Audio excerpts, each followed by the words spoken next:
to the series. Russell was good, Marsh was absolutely brilliant. A little bit earlier, Samuel Badri caught up with the star all-rounders.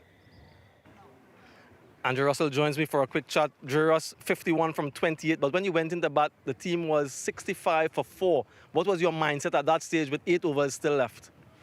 I was just thinking about the amount of deliveries to come, knowing 40 odd deliveries, me being at the crease to the end, what can happen. So I was just looking to give myself a few deliveries to get going, and luckily they were bowling the spinners, and nothing really happening on the wicket. So I get a good start there, and then after that, I started feeling more comfortable at the crease. So I'm happy to get the team to that total last night, but I had 150, 160 in my mind.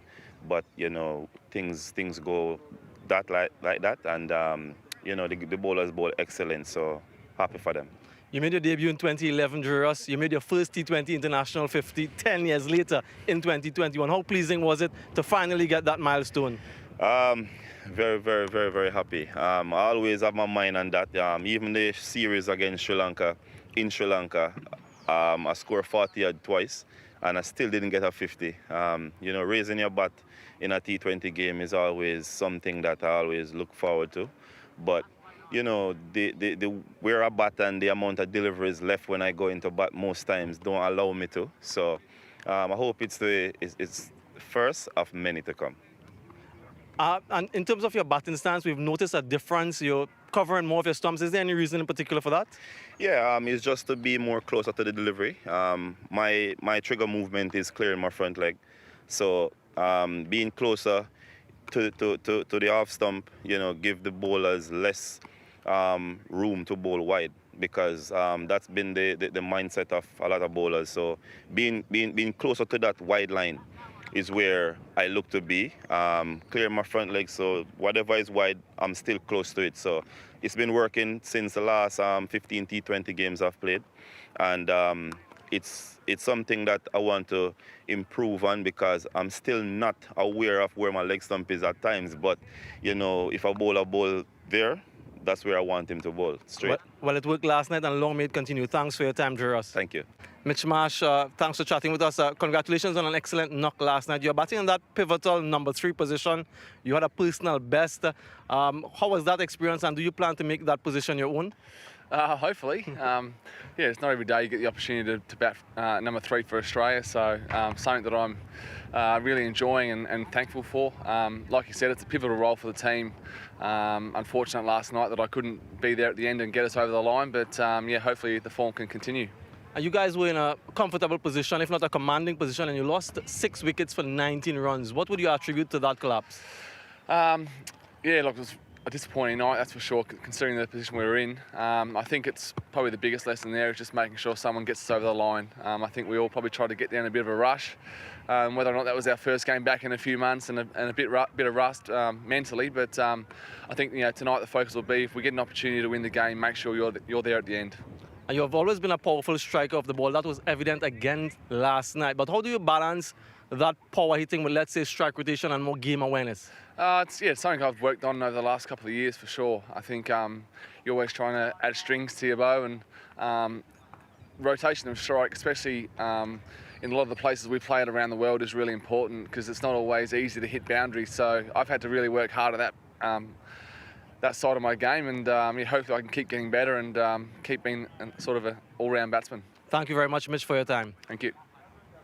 Samuel Badri talking to Andrew Russell and Mitch Marsh. And when they performed, they balanced the teams so well. Well, there were varying opinions on this surface here 24 hours ago when the West Indies won that first game. Let's find out what it holds in store for us tonight with Sir Curtly Ambrose and once again, Samuel Badri. 145, the lowest score defended in T20 internationals at this venue, just underscores how good the bowlers were on both teams. The batsmen, not so spectacular, and they'll be under the microscope once again tonight. Sir Curtly Ambrose alongside me for his assessment of tonight's pitch. The same surface that was used for game 1. It played very, very well. Even though there are few cracks visible, none of the deliveries really misbehave. I anticipate an exciting game. and the pitch will play basically the same. I'm looking forward to excitement. We're all looking forward to this contest. Can Australia bounce back, or will the West Indies be able to go 2 up? Still no Pollard, but they're all here and tuned in, ready to see how the outcome goes.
Hello, welcome to our continued coverage of this T20 International Series, West Indies versus Australia. Of course, West Indies won that first match. Two changes for the West Indies, and this the second. Sheldon Cottrell comes in for his first game. Andre Fletcher in for Evan Lewis. The Australians unchanged from last night. Just a recap, the Australian captain Aaron Finch won the toss and once again decided to bowl first. Lyndall Simmons once again at the top of the order for the West Indians. Very experienced campaigner. Alongside him, another experienced opening batsman for the West Indies, Andre Fletcher, gets another opportunity after having played a couple games against South Africa recently. Mitchell Stark, beg your pardon, in for his 100th T20 match. Again, given the opportunity with the new ball from the media center end.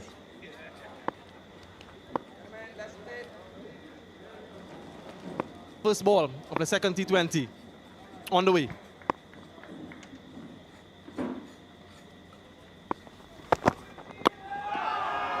Stifle appeal.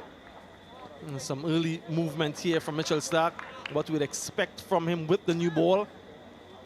Much fuller length in usually bowls, looking for that swing. Lyndall Simmons will be cognizant of that in these initial overs. That's the top of the front flap there.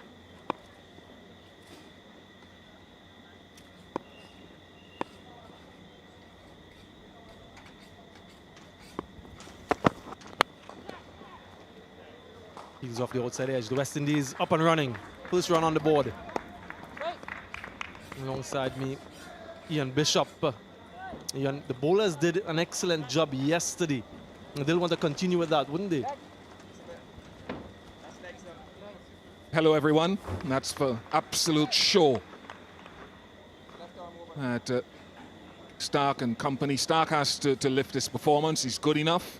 Hazelwood was outstanding and brilliant, as well as Marsh with the ball. The West Indies have to bat better. They need to stop soaking up as many dot balls.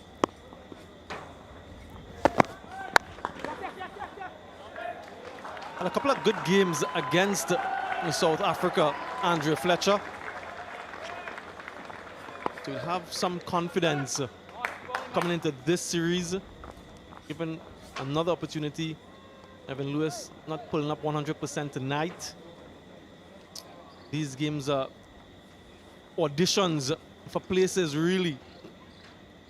Looking ahead at that T20 World Cup later on in the year. So every time you get an opportunity, you want to ensure that you give it your best effort.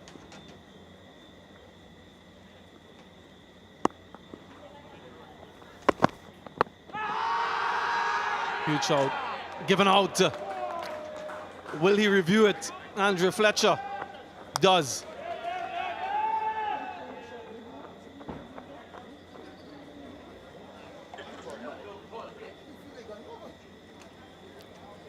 Copy, Greg. Review for LBW.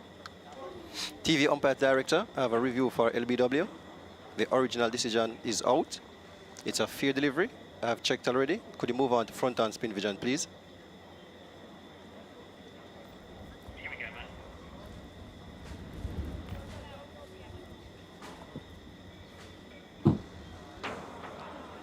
Thank you very much. Could you move straight into ball tracking?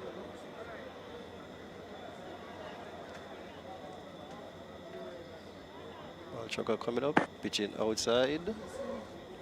Impact umpire's call, wickets missing. Gregory, you'll have to change your decision. I'll tell you when you're on screen. You're now on screen, you're now on screen. Decision overturned by the third umpire on the account of bounce, extra bounce on this surface at the Darren Sammy cricket ground. Andrew Fletcher lives to fight another day. It's fascinating. I'll come back to it and compare what umpires did in yesteryear and what ball tracking has done in terms of judging height on LBWs. And bounce. Since ball tracking has come in at the turn of the century,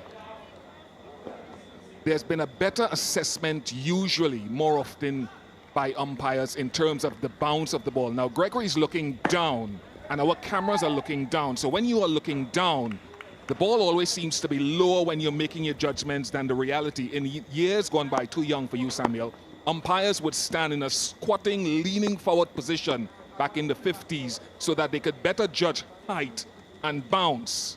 Not so anymore. Gets hold of that one, does he? Yes, with the wind. The first 6 of the innings off the bat of Andrew Fletcher spoils an otherwise excellent over from Mitchell Marsh. Mitchell Stark, beg your pardon, 9 without loss after 1. Nicholas Puran standing captain in this the second match. We had an exclusive opportunity to hear him after last night's victory. Thank you for supporting me. I know sharing your experience on the field. At the end of the day, it's not one person win the game, but it's all of us win the game, and that will keep making us stronger as an individual, as a team. Sorry. And to me, again, if we don't get complacent, we wake up tomorrow, wake up on the right side of the bed, and come out here with the right attitude again to win cricket games. Even more convincing than this, and we find something to smile about and keep on supporting us and keep on saying positive things about us, right? So, well done, man. Smiles from the players after that victory, and why not? Really a remarkable game last night, snatching victory from the jaws of defeat. Josh Hazelwood, the excellent Josh Hazelwood from the pavilion end.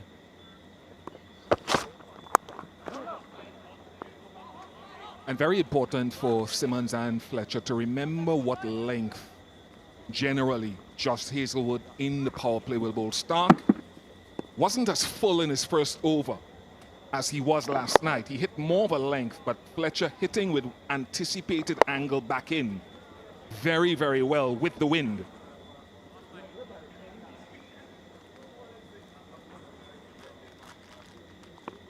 Did have a few games in the BBL. Andrew Fletcher.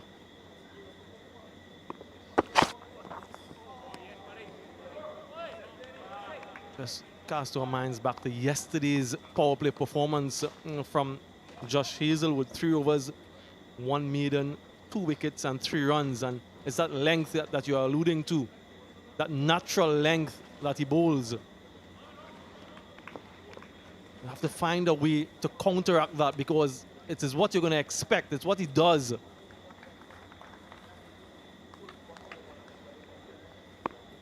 power play for Hazelwood has been, as we said, in that good length area.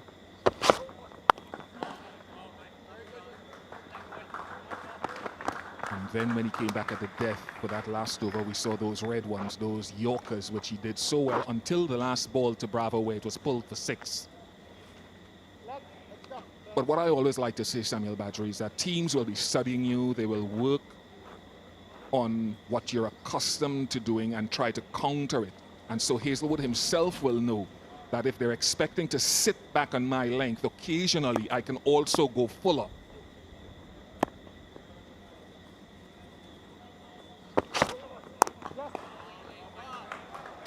In many ways, it's about trying to be unpredictable, especially in this format.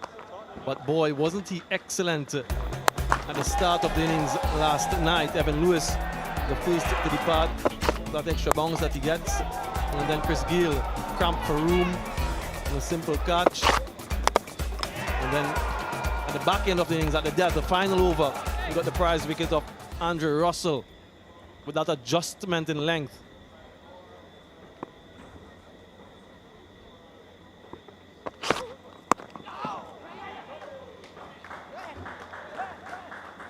And West Indies would want to improve on that performance in the power play from last night. 24 for 2 they were at the end of 6. And in that phase, in those 6 overs, they had 28 dot balls, which is a significant number, 28 out of 36. Lyndall Simmons himself had around 18.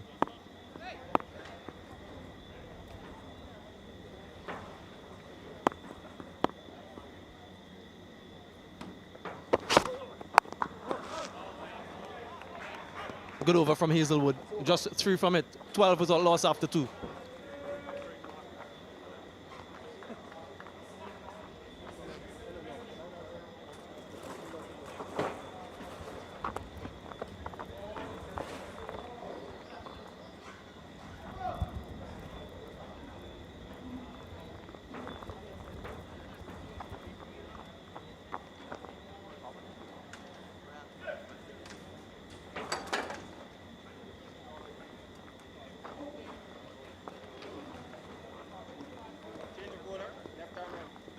Some of these batsmen will be under the microscope as we get closer to that T20 World Cup. Changing bowling from the media center in Ashton Eager for his first bowl of the game. Good economy, given the fact that he bowls generally in this phase. Oh, nice. Yeah, and generally, that's what he tries to do. Tries to cramp the right-handers for room, finish on that leg stump line, wicket to wicket at the very least. Rarely would he give you anything to cut, anything loose through the offside. Protection at deep backward square, deep mid wicket.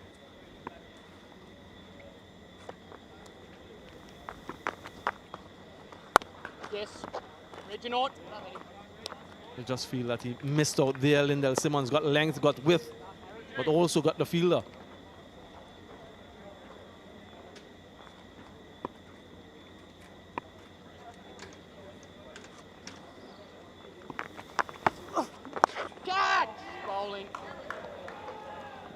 Goes for the heave.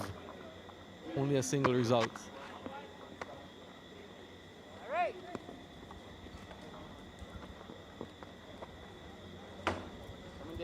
And if at all Agar misses his line, there's a huge gap between fine leg and mid-on. That is an easy single. Anytime he gets 2 straight, at least an easy single. Yeah! Clean him up, wicket to wicket. You miss, I hit, and that's exactly what he did, Ashton Eager.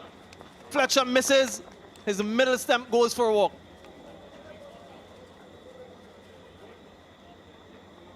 Gave himself far too much room. Showed everything, and no attempt really by Agar to look to spin it. Just seam up. Reminiscent of a left-arm spinner from Pakistan, Imad Wasim, who does the same thing so well to right-handers. Fletcher goes for 9, 13 for 1.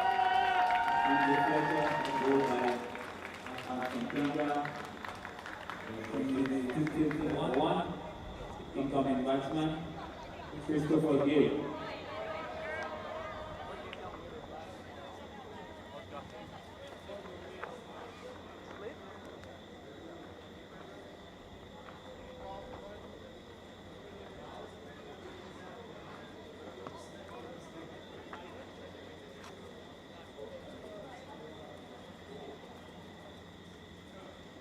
Chris Gale, very experienced player, makes his way out in the middle at that pivotal number 3 position.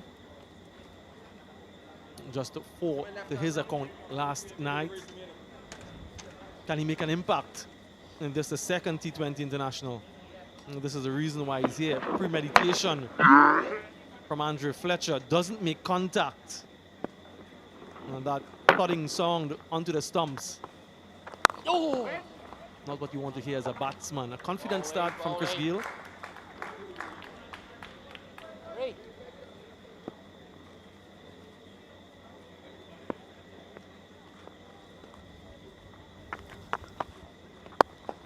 Yes, moving, Larry. Excellent over. First over from Ashton Agar. Just a single and a wicket. 3 gone, 13 for 1.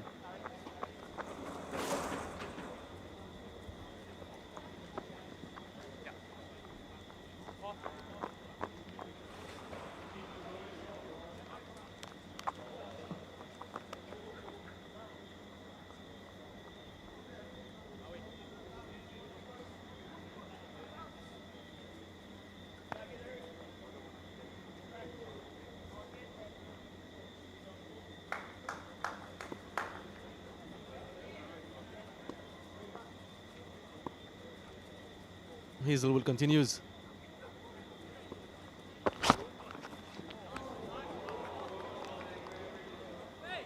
Umpires for tonight's match.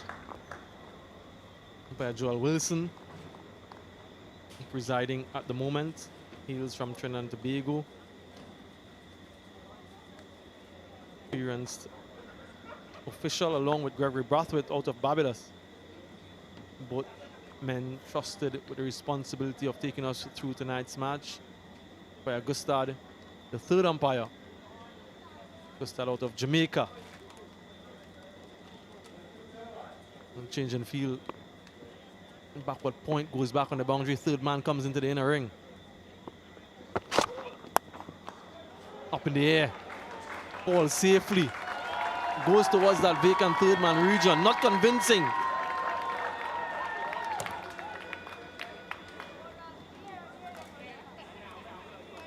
Because Hazelwood's length is generally down in that area, Simmons tried to come towards it to create not only some momentum but his own length. But the bounce proving difficult to handle.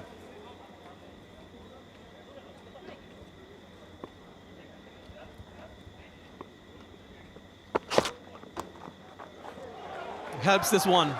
Will go for 6. And just walks inside the line and uses the bounce to his advantage, Lyndall Simmons. Contrasting efforts to play the bounce of Hazelwood. The ball before Simmons was down the track, got a top edge. This time he hangs back, anticipating that same length and using it with a short fine leg. Much more controlled, better result.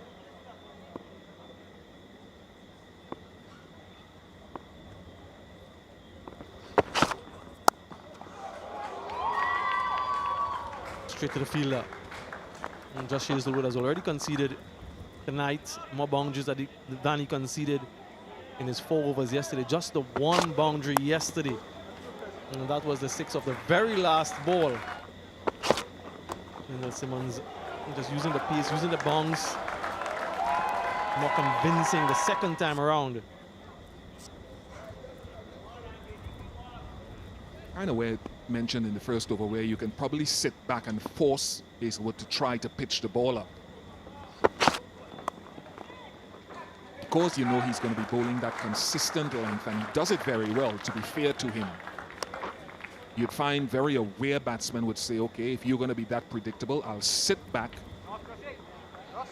and see what results I can get from there and force the bowler to do something a little bit out of his comfort zone at this stage.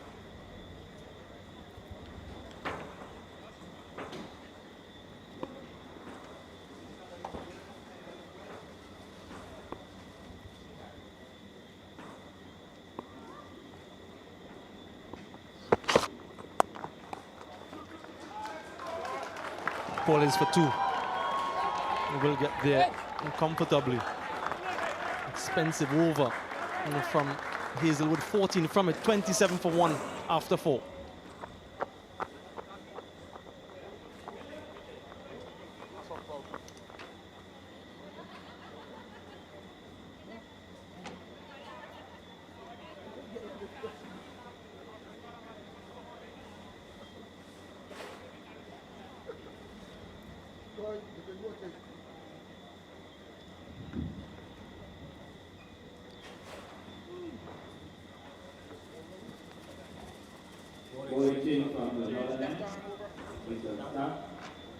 Mitchell Stark back into the attack.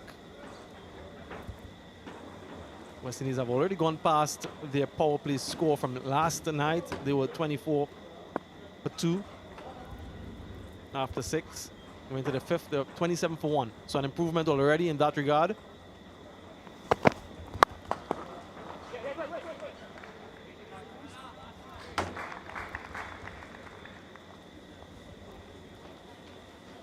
Just watching Stark in this first over tonight, and yes, he was on that length.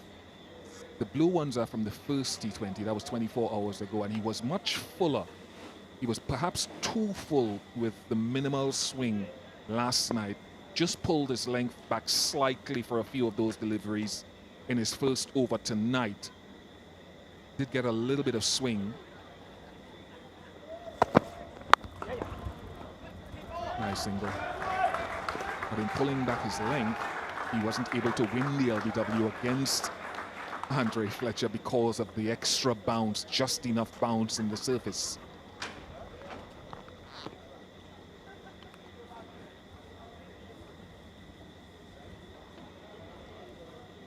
All about adaptability and assessment. T20 cricket and all forms of cricket, really. An ability to think on your feet.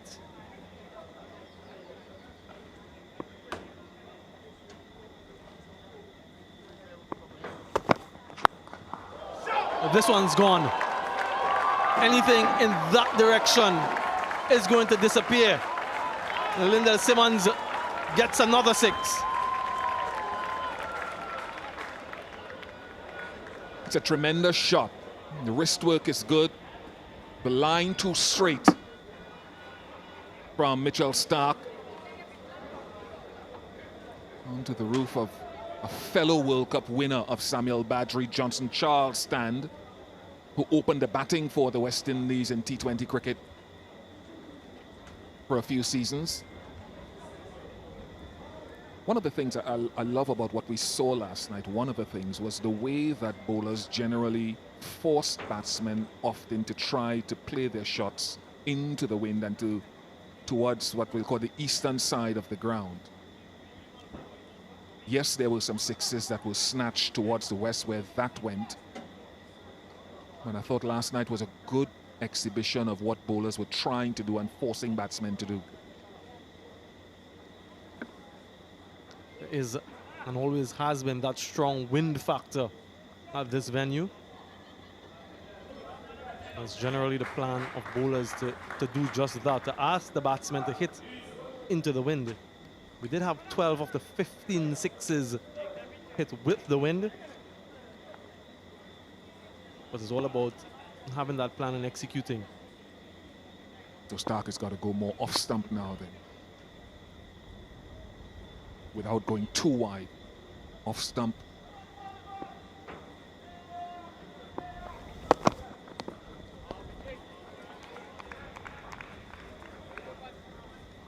That's generally what they'll try to do throughout the course of this game, no matter what the phase in power play, through the middle and even at the back end. And that was a no ball from Mitchell Stark. It will result in a free hit. So a gift for Lyndall Simmons, confirmation of that there. And will he be able to accept this gift, Lyndall Simmons, or what will Stark do?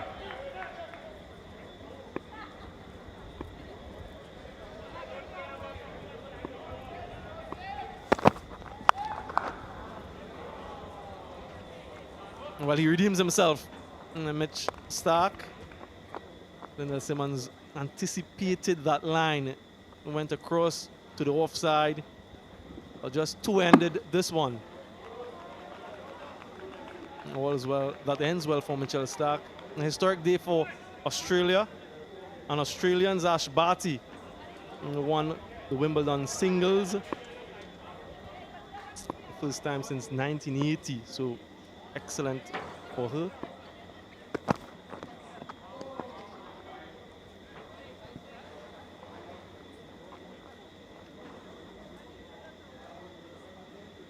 Ash Barty, of course, represented the Brisbane Heat in the WBBL.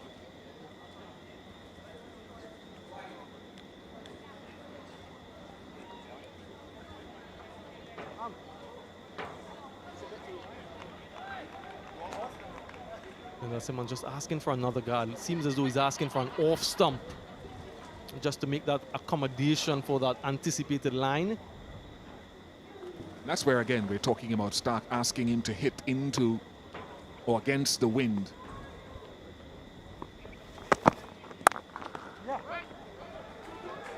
Finds the gap. Gets a couple. The end, the fifth over. And the 37 for 1, the West Indies.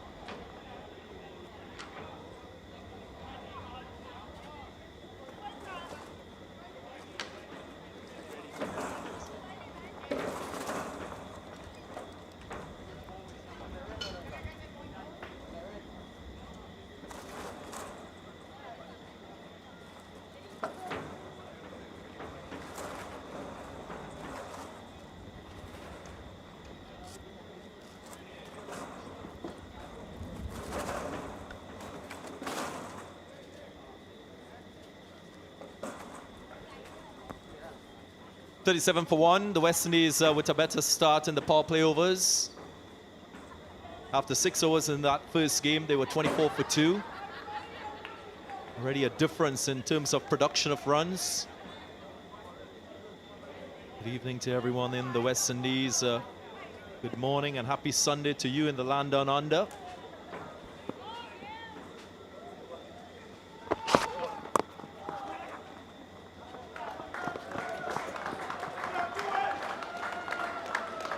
Quick single taken.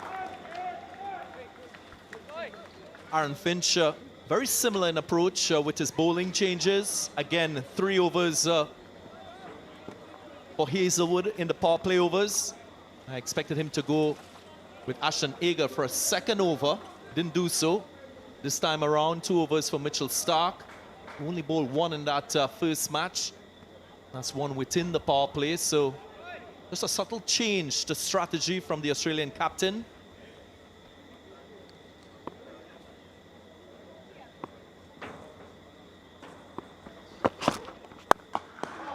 Simmons advances, gets hold of it, and it's another maximum for the right-hander.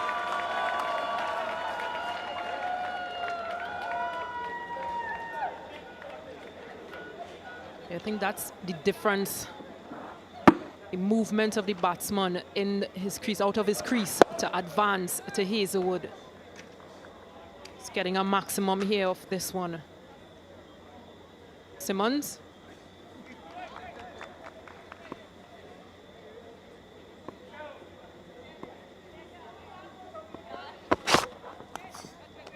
Edged, and he's gone. Lendl Simmons once again trying to manufacture a shot for another boundary. And he just loses his wicket in the act. He's trying to do too much here, Lendl Simmons, making room. But again, it's not there for that cut shot, similar to last night. Hazelwood celebrates. Lendl Simmons goes for 31.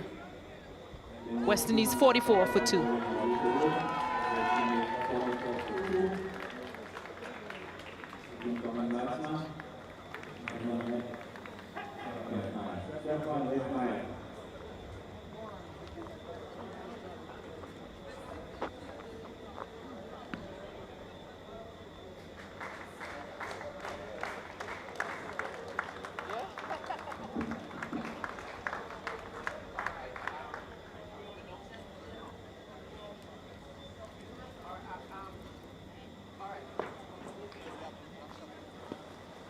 Shivan Hetmyer, the new batsman for the West Indies.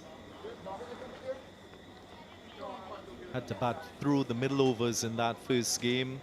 Got 20 from 25, the left-hander, and he's here because of this.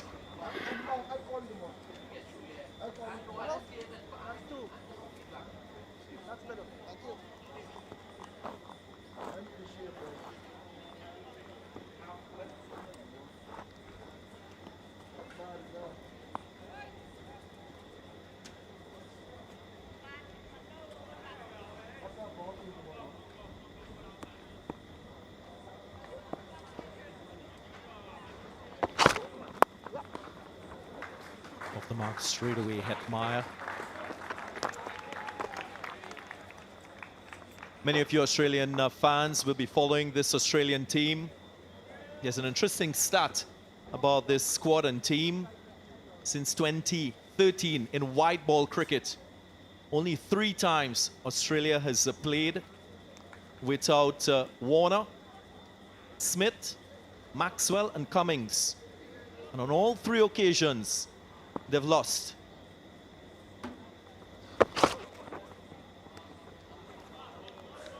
I say that because we heard Aaron Finch talk about batsmen not batting deep into the innings, maybe lacking in a bit of experience in that situation. Well, those 4 names, match winners in their own right. Very experienced players who are not part of this Australian squad for this tour.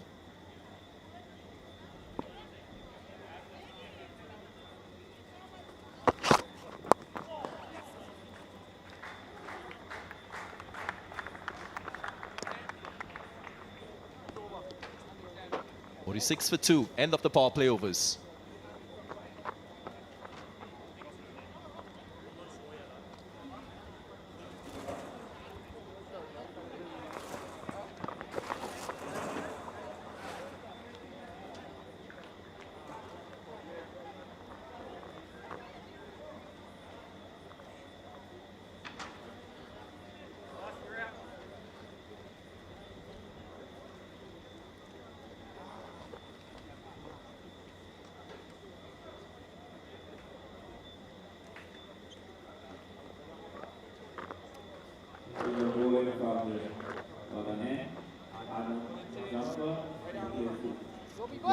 A change of bowling. Adam Zampa comes into the attack.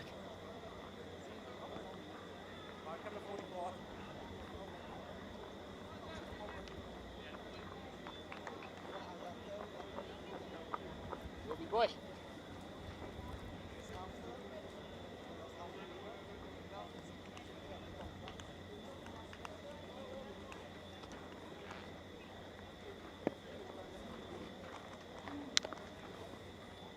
Slip and play. Adam Zampa to Chris Gale. Oh. As we've seen in this Australian T20 side, Adam Zampa bowls primarily in the middle phase of the innings. Throughout overs number 7 to 15. Sometimes he bowls a little bit deeper into the death overs. He is a genuine wicket taker for Australia.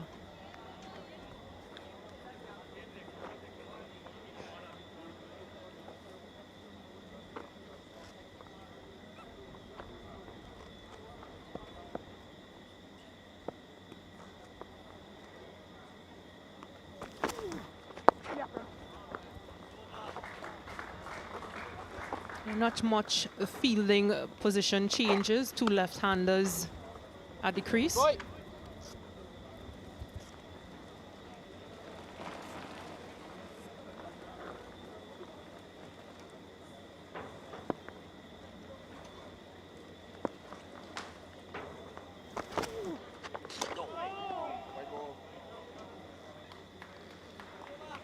I'm sure Aaron Finch and Adam Zampa will be hoping to contain this pair and get into that West Indies middle order. This is a phase that the West Indies traditionally, as a team, has struggled in to score runs fluently. Just gets a bit of bat on this one. Chris Gayle. Cheekily done. He gets a boundary.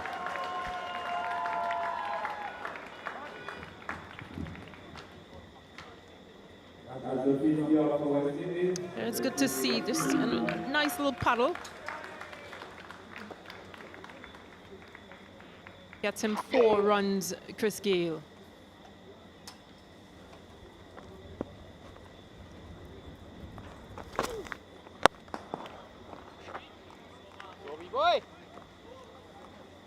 Again, that first match, the West Indies was a lot better than what we've seen from them in the middle overs. They scored 68 runs and just lost 2 wickets.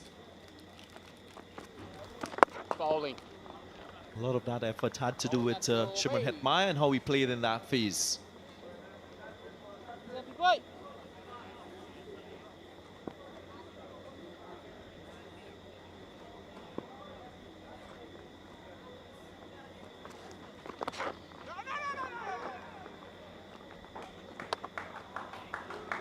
53 for 2.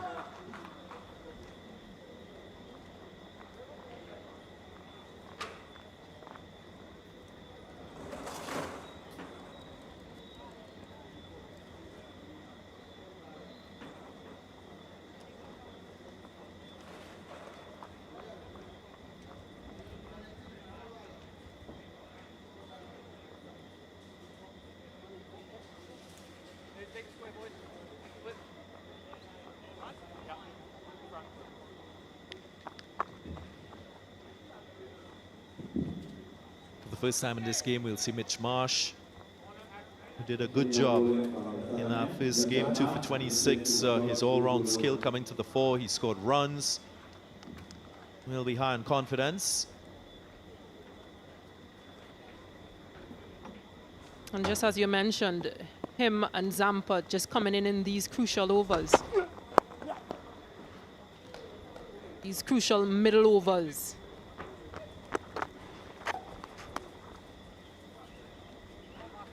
Shimron Hetmyer and Chris Gayle will also be mindful of is the absence of Karen Pollard, who is someone who bats in the middle, who will usually score at a quick rate. So it's still important to bat with a good tempo in these overs. Evan Lewis is normally very aggressive at the top. He's not playing today. Off the inside edge. A fortuitous boundary for Chris Gayle and the West Indies, and they'll take it.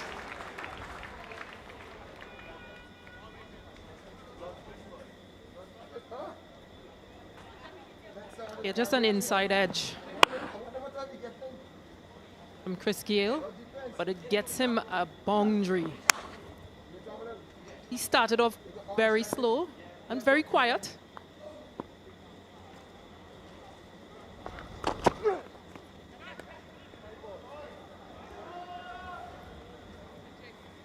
Wide signaled.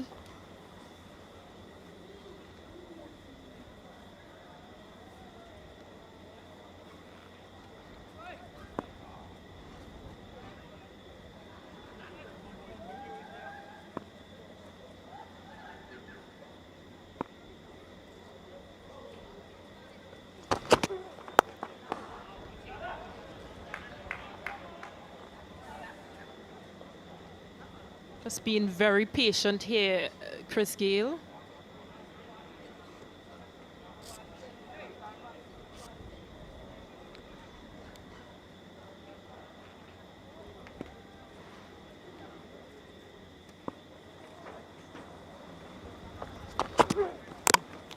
Chopped on.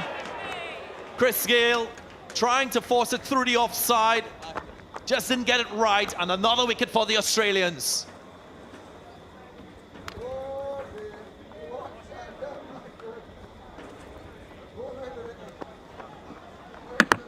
You're just playing this one on to his stumps, trying to make some room for that offside, to get through that offside. But he has to go. Chris Gayle goes for 13. West Indies, a 59 for 3.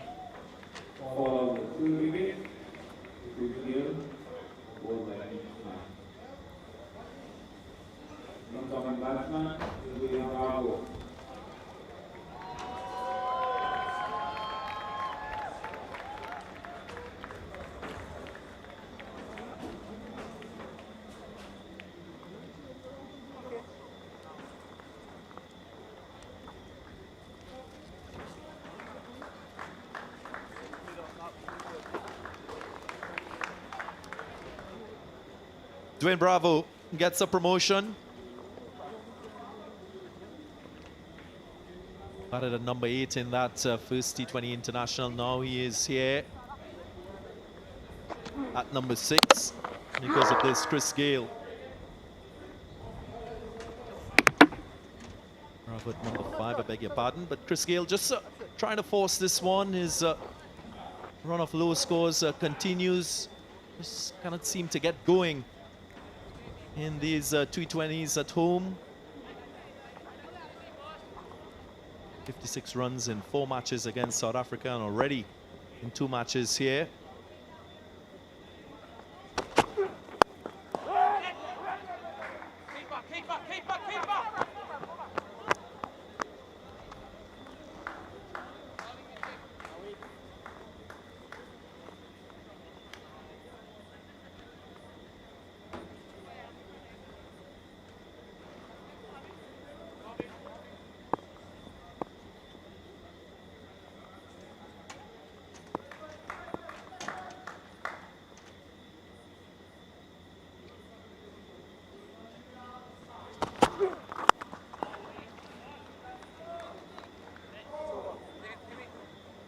End of a very successful over for Australia, 59 for 3.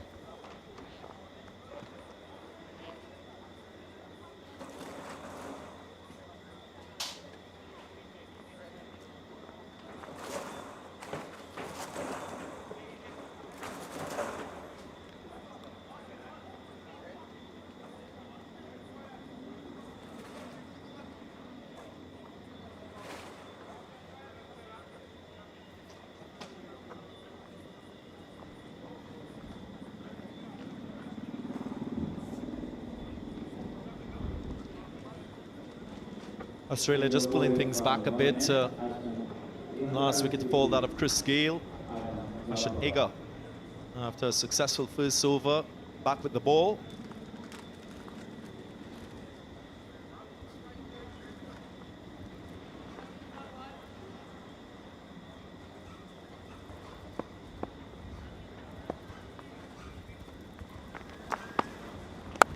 That's close, Larry.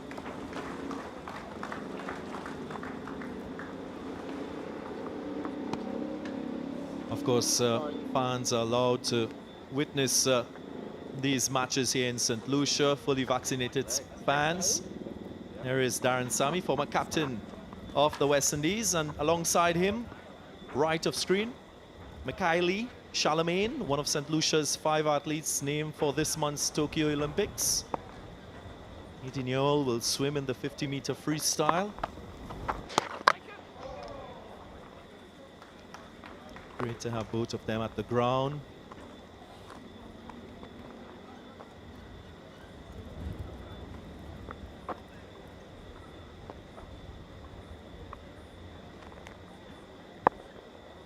Hopeful for a lot of West Indian athletes participating in this year's Olympics.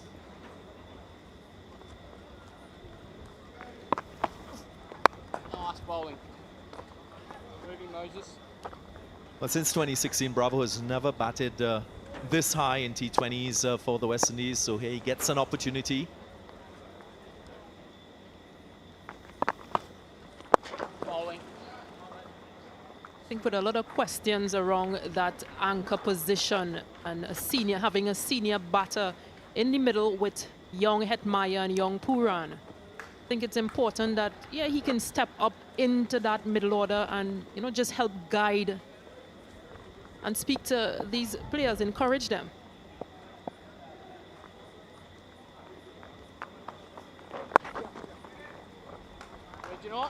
Normally Nicholas Puran will bat in the position Nice box. that Bravo is in currently. Both Nicholas Puran and Shimron Hetmyer haven't been amongst the runs of late. Puran in particular didn't have a good first half of the IPL.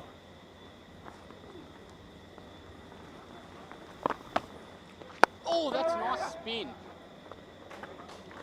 Low out of the light. Thank you. But this is good rotation of the strike. At least they're rotating the strike, they're getting singles, they're building a partnership.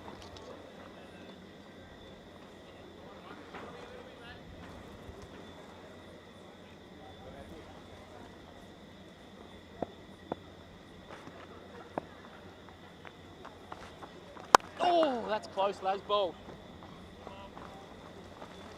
Another single Keep in the watching, over. mate.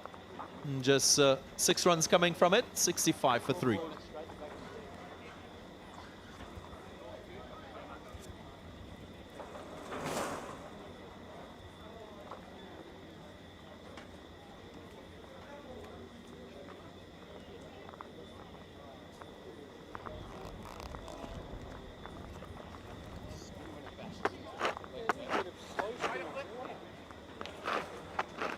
Straight up. Flip.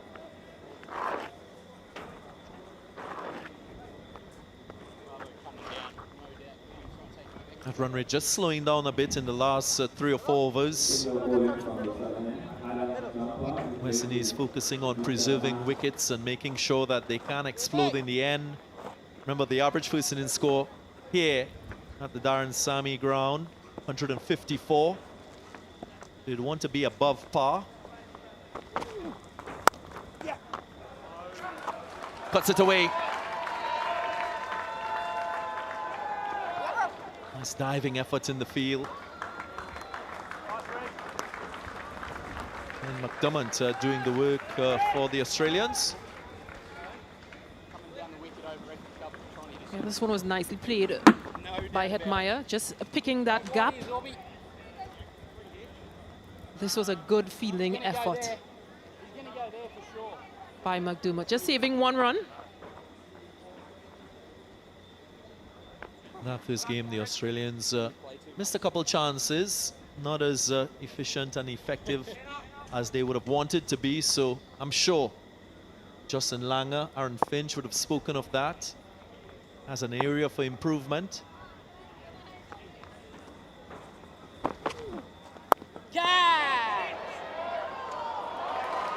Put it down. I'll have to look at that again to see if he got there in the end.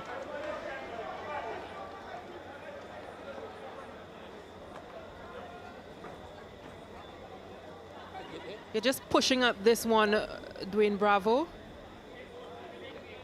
Not a very good follow through by Zampa. Just spilling this one. It's too easy.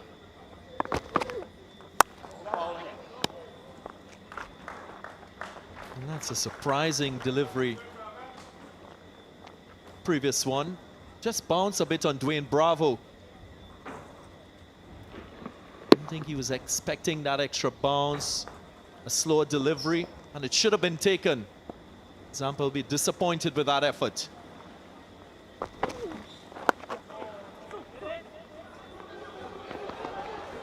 Two is the call. And they complete 2 successfully. That's good running between the wickets between Hetmyer and Bravo. This is what we saw South Africa, Australia do last night.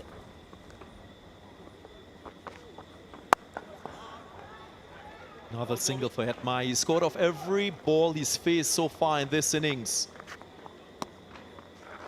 That's how good his rotation of strike has been in this innings. Something that has been lacking by the West Indies in this phase of the innings. So good batting so far from Hetmyer.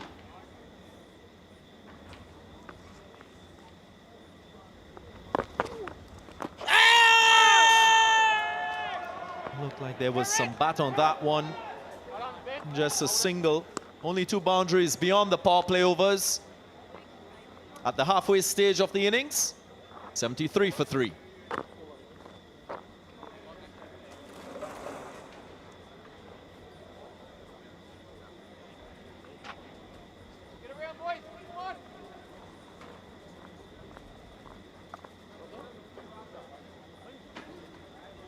You went backwards first.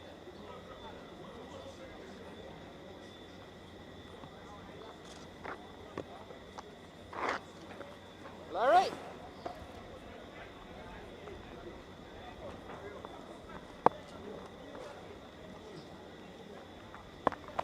Eager. Hold, Larry. Another single to Dwayne Bravo. Last ball of the previous over. Got bat on it. And that negated anything.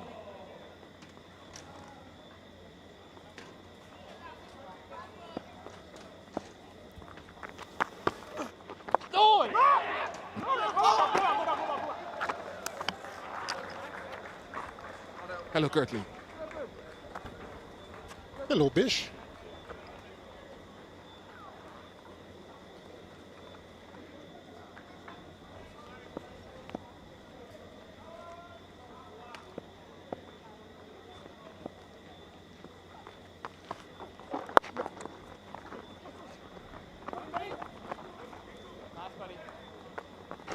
Nice, The Red. running between the wickets for the West Indians have been pretty good so far. That is something that we've been asking for a long time. There's a 1-0 chance here. Would have probably taken a direct hit.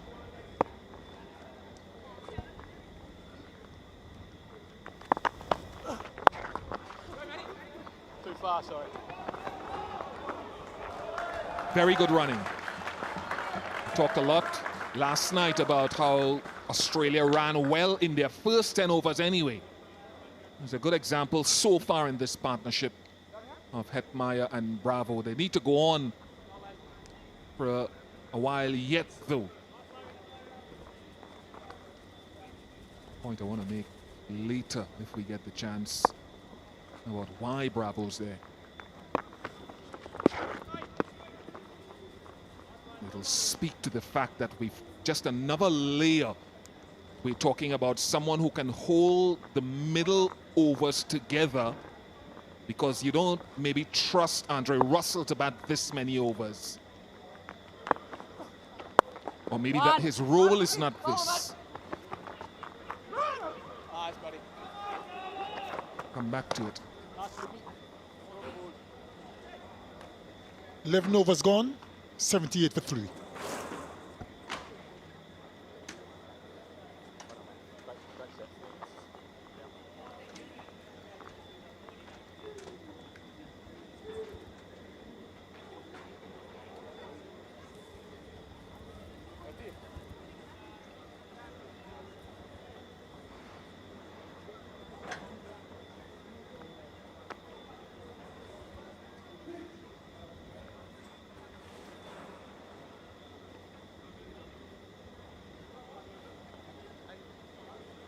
Just looking from next door at that missed opportunity by Adam Samper. When the ball went into the air, he held back, he stepped back. His first step was actually backwards because he thought the ball was coming at him. And by the time he started moving forward, it was too late. So he misjudged the trajectory early. You don't quite see it there.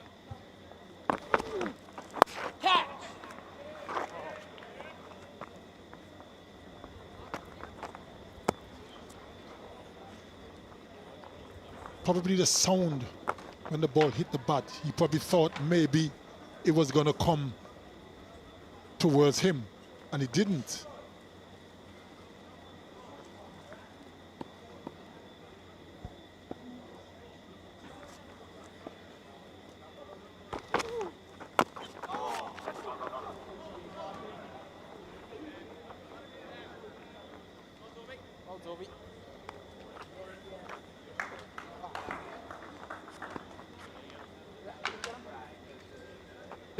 Just leading to my point about the layers of what's happening. You might see it better from this angle. There, you see, he takes a little, almost a backward side step, and then he went forward, and it was too late then. Have it, look at it one more time. Popped, side and back, and too late by the time he got there.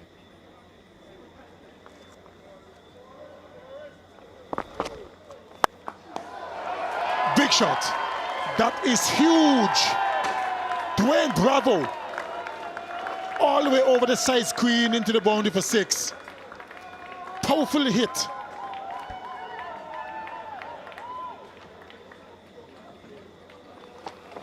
Good use of the feet.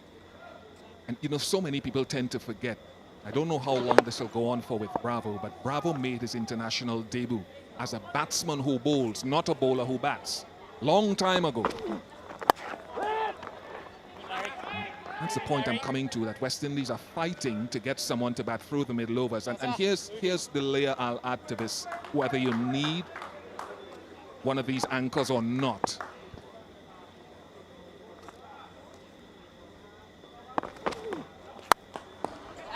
Catch. Dropped it. Dan Christian. Last night he had a good effort on the opposite end of the ground that he couldn't get back to Agar. This time he got good ground. Got there quite comfortably. Went in for a split second and then popped out. And he's a disappointed man.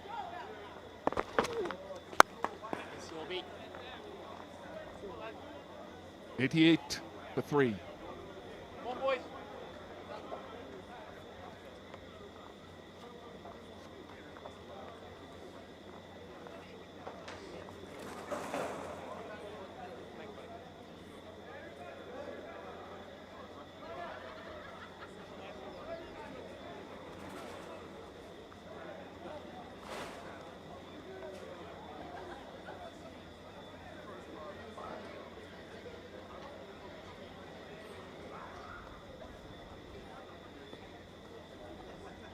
Quickly, I named 4 teams that could possibly, and I said possibly last night, get to the World Cup semis. Possibly. India, Australia, full team, England, maybe West Indies, maybe New Zealand. So that's 5. Taking out the West Indies. And the reason that I'm saying that is because if you're looking at guys who can fulfill an anchor role, all of those teams, their batsmen continue to play test or domestic red ball cricket.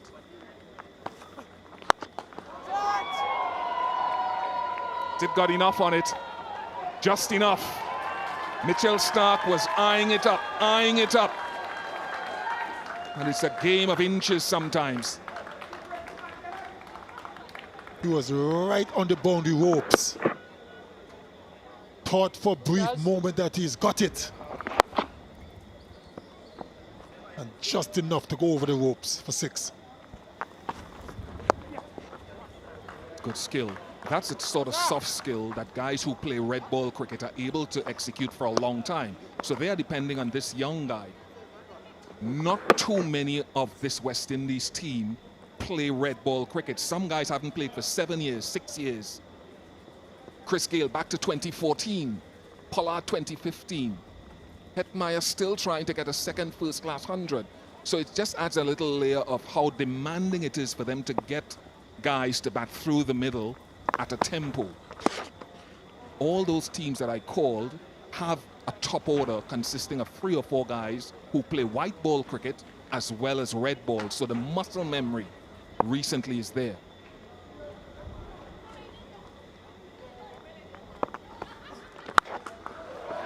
Lovely shot. It sounded beautiful from Dwayne Bravo with the wind again. 100 comes up for the West Indies.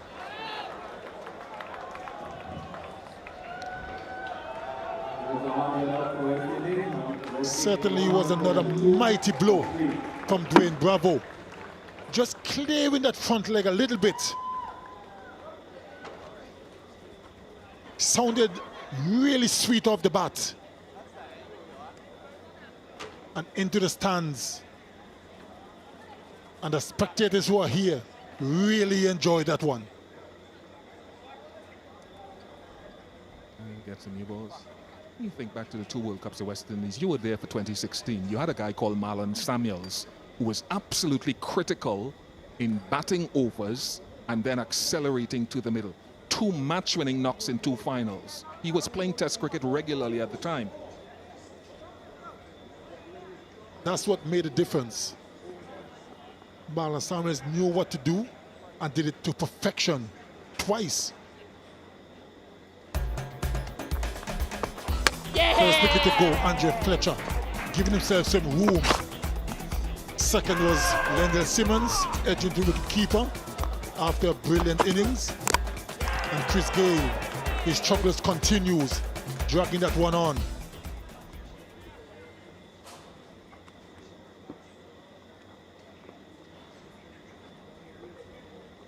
be the question, you know, how much time do you give Gale with the World Cup? Not too far away. Pass, Reggie. Boy.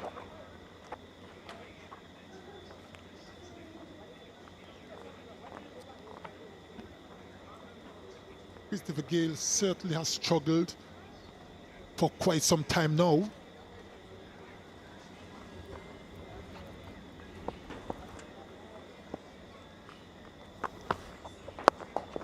Bowling, Larry. 104 for 3.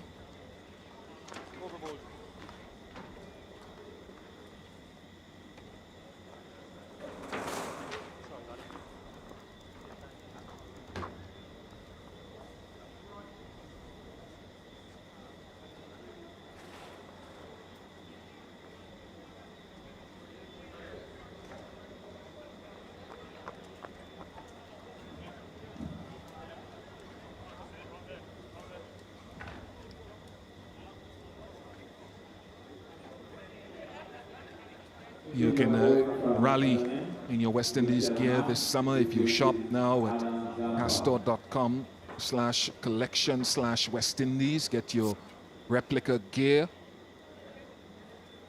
training tops, test gear, everything available online. Offline is Mitchell Marsh in real time here. Splendid game last night already. Has a wicket.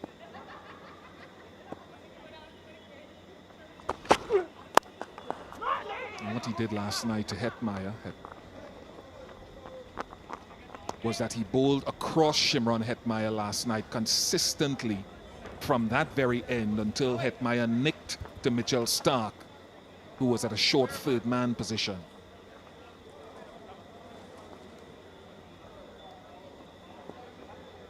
Much is expected from this young man, Shimron Hetmyer.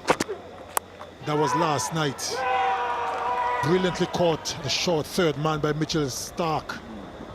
The plan worked. There were a couple of wides prior to that delivery.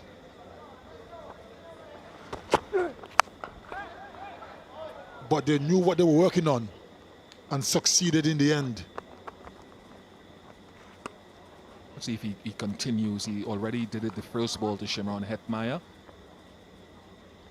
And it's something I'm sure they would have been watching the South Africa series and saw how South Africa adjusted their lines wide to several players like Russell, Pollard, Hetmyer to an extent.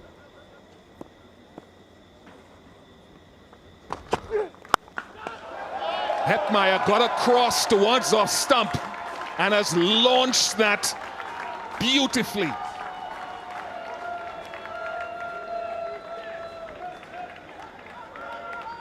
Another lusty blow. Look at that, went way across the off stump. Was it going to fall in the trap like it did last night? And muscled it over mid-wicket, the longest part of the boundary for 6. Also brings up the 50 partnership between Hetmyer and Dwayne Bravo.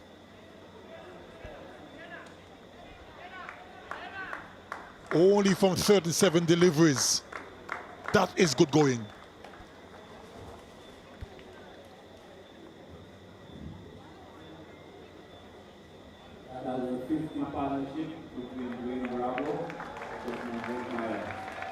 The umpire search for the ball.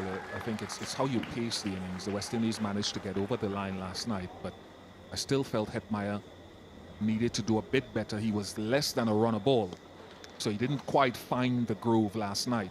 Tonight, he's 29 from 18 so far, strike rate 161, and he's batting through the middle, as he did or tried to do last night. How does Marsh respond to this now?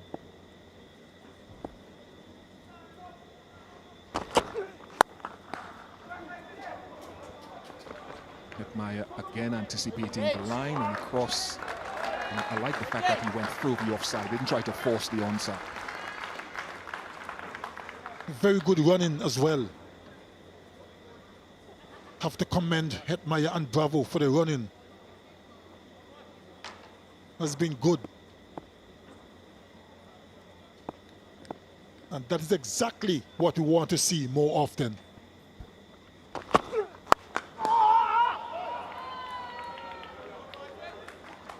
Marsh is holding his line. He's clear in his mind what he wants to bowl to Hetmyer. He's holding his line.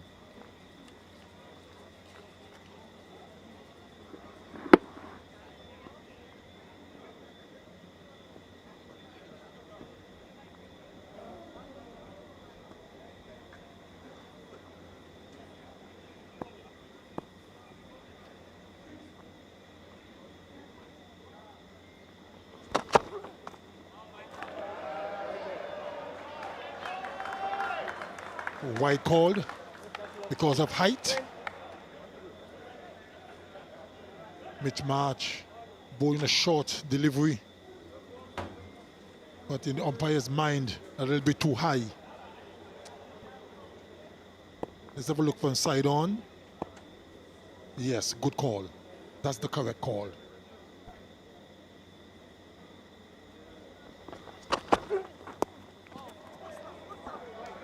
Should be at least a couple of leg byes. They get a couple. 118 for 3.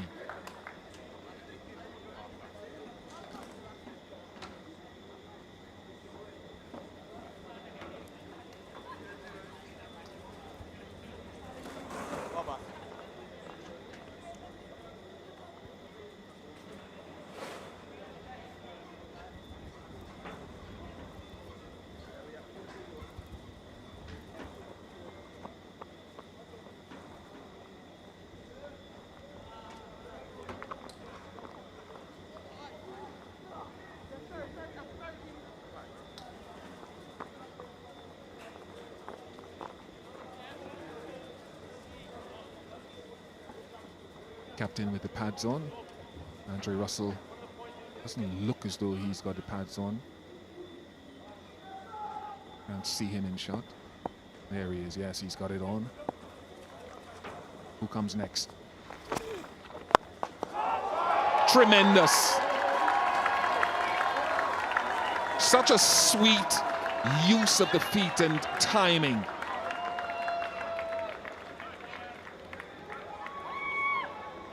Certainly was a good shot. Good use of the feet. Inside out over wideish long off. That is Hetmyer at his best.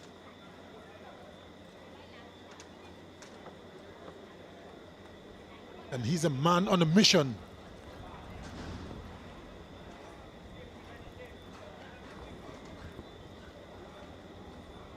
Sanitizing the ball now. So with this use of the feet, it's just a hit with the wind, him coming down the inside, the leg side of the ball. What's the adjustment Zampa makes here? He's got 3 men lining the leg side boundary, which is into the wind, into left of your screen. Does he go googly into middle and leg stump, or does he continue trying to go wide of off? I think he should bowl a little more middle and leg and force Hetmyer to hit into those strong wind.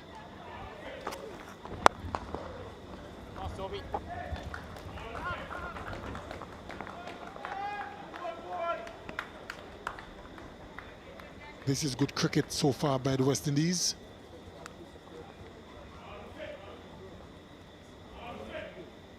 They've been doing a lot of work with Hetmyer. I know behind the scenes they've been talking a lot to him. He's been negotiating conversations about how he can refine his talent.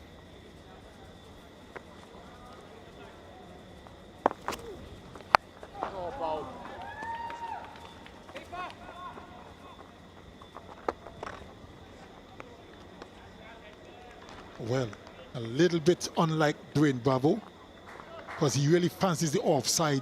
He likes to hit inside out. And he dragged that one from wide of off stump through mid-wicket. A little bit out of character. There's the leg stump line. Yeah, if you go back to that shot, I think the wind seduces every batsman here, trying to hit leg side for right-handers from that end.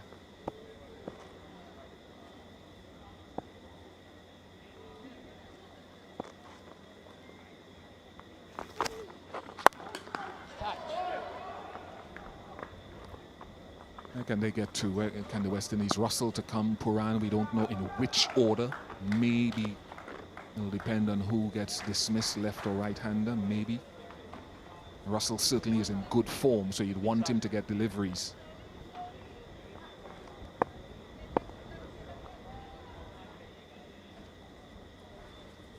Yes, I think Russell would be the obvious choice. Just about to complete over number 15.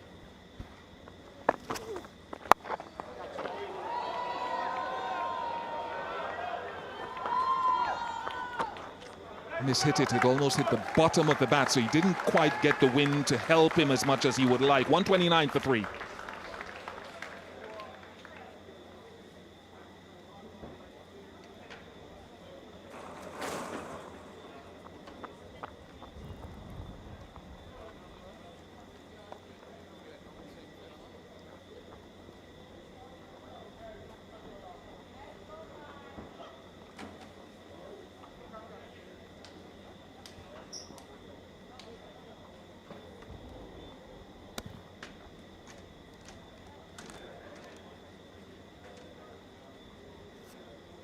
Stage is set for the West Indies, 129 for 3. Quite a number of power players still in the dressing room. Andre Russell, Nicholas Puran, quite a number of spectators at the ground as well. Fully vaccinated fans enjoying the action, live action here at the Darren Sammy Cricket Ground. Dan Christian for the first time in this innings.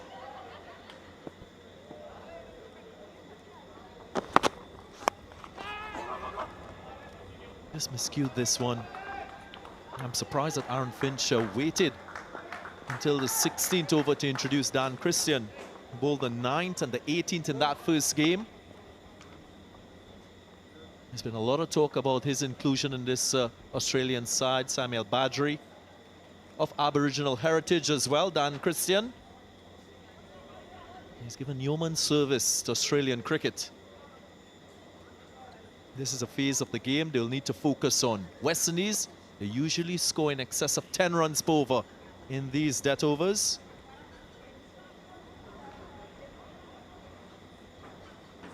Come just in front of square. Bit square there.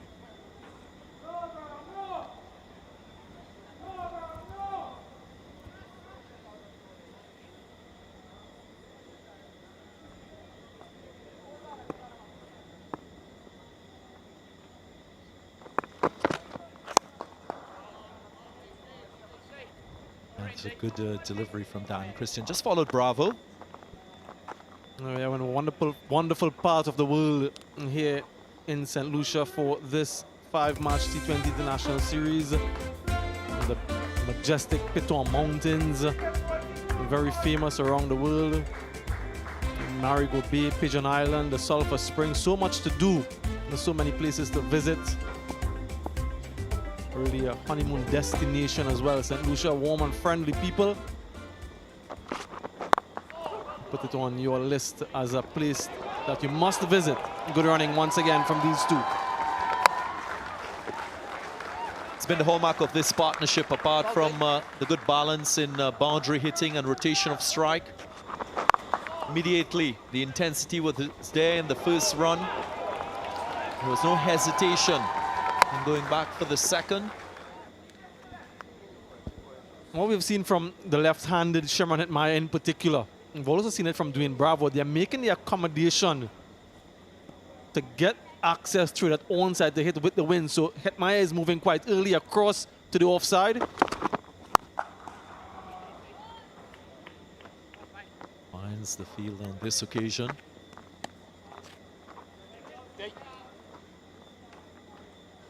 There's been a lot of debate around Shimron Hetmyer and what he's accomplished for the West Indies in international cricket. He's got immense talent. Many feel that he should produce a lot more with the bat.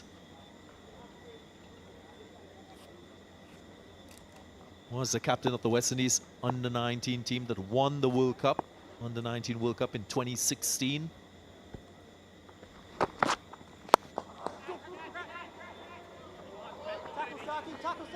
Was that an opportunity? Mitchell Stark was running around, might have been just short. And just a contrast, Dwayne Bravo going to the own side again, trying to access that side of the ground. But very smart work from Dan Christian, varying his pace, following the batsman.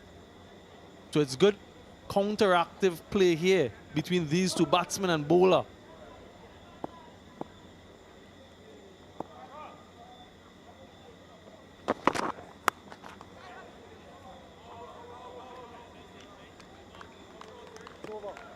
.135 for 3.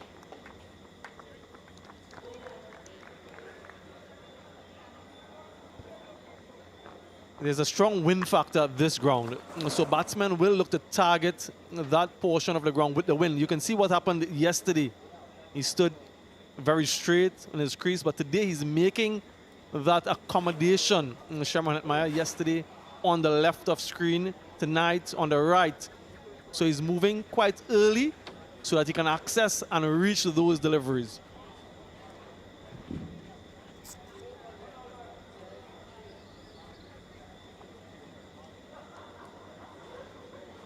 Mitchell Stark was put under a lot of pressure bowling in this phase of the innings. In that first game, was quite expensive, conceding 40 runs in his 4 overs. Highlight of this venue, the strong wind.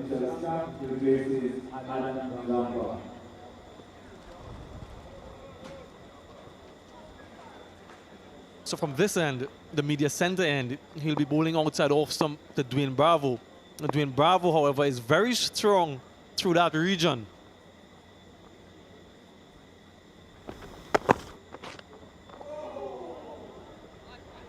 This is that one, Bravo. Stark just using the angle round the wicket, just to get it a little straighter to Bravo. Australia will be aware of his strength being through that extra cover region, and I'm sure they'll be searching for Yorkers at this stage of the innings.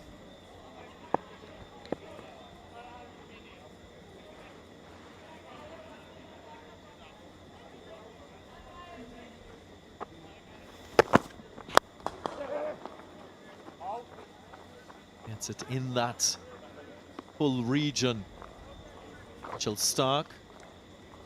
The back of Dwayne Bravo's mind, he will know that Andrew Russell is still to come. When you have a player of that sort of stature, it weighs on your mind, so Bravo will be searching for boundaries. That will be his highest priority for the rest of his innings. Along with Nicholas Pooran and Fabian Allen, so some power in the sheds. So he almost has a free license now. He's done his job through the middle, consolidated, gotten the team out of that spot of bother. Now he has to either explode or get out. Get Andrew Russell in, Nicholas Pooran, Fabian Allen, the boundary hitters.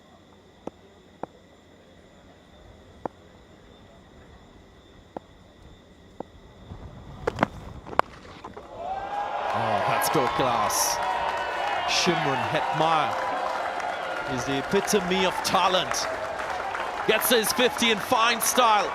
What an innings we've seen from the young man.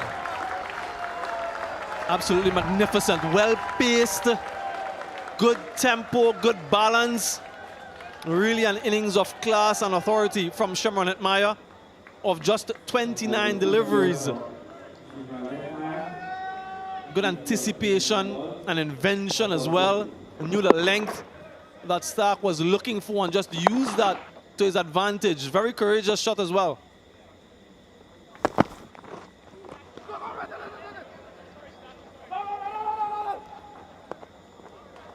Very smart from Mitchell Stark. Just adjusted his length. As many times at this stage of the innings, you can become predictable as a bowler if you choose only one option. That full option. Hetmyer got it right the first time around. Got to his 50. and just missed out.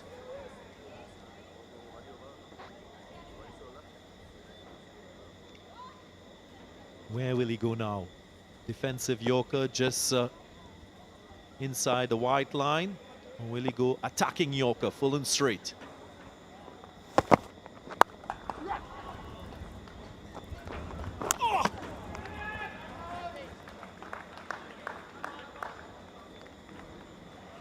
Well, he gave himself some room, Hetmyer, to go through the offside. Didn't get the connection that he would have liked. Maybe a direct hit. Would have been in some trouble.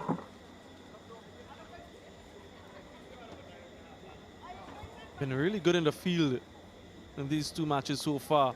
The Australians, a couple blemishes, but they'll want to finish strong with the ball.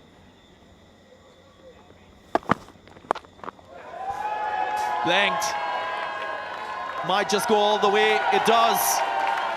That's how strong the wind is blowing in that direction. Bravo using the pace. And he likes the result. 17 gone, 149 for 3.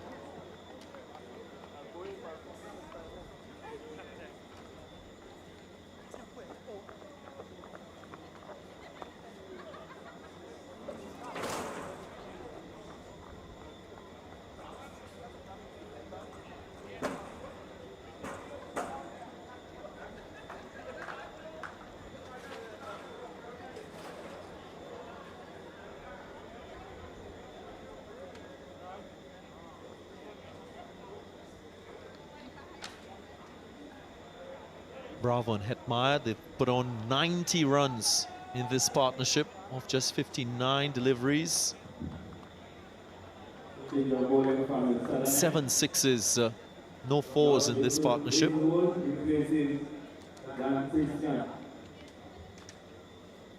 Hazelwood has his work cut out now. Just a 1 over remaining for him in his complement of 4.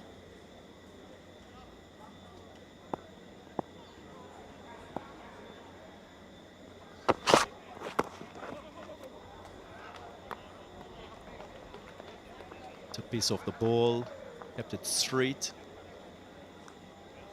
Just not allowing Hetmyer to access that one. And of the 3 overs to be bowled in this innings, 2 of them will be bowled from the pavilion end. So the left-handed Hetmyer will be hitting with the wind. And Dwayne Bravo will definitely try to access that region as well, but the lengths that we've seen from Hazelwood last night suggests that he'll be looking for those Yorkers against the right-hander.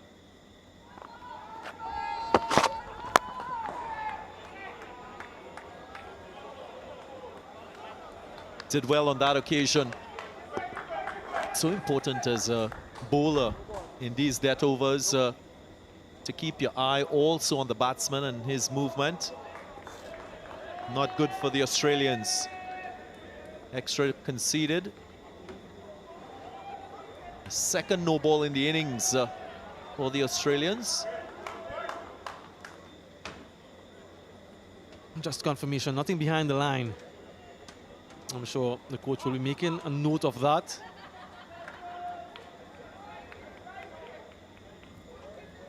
And Dwayne Bravo in the between overs was saying that he's trying to go, he's just not timing them. He knows that he has to go. Dwayne Bravo. Hetmyer on strike with this free hit.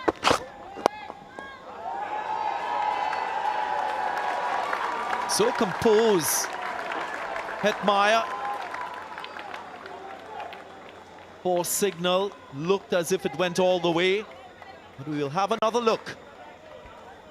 Yeah, just from the first look, it seemed as though it fell on the advertising board. And if it does land full on it, it will be 6. But we'll wait for confirmation. The umpire did signal for, so he was right. Umpire Joel Wilson.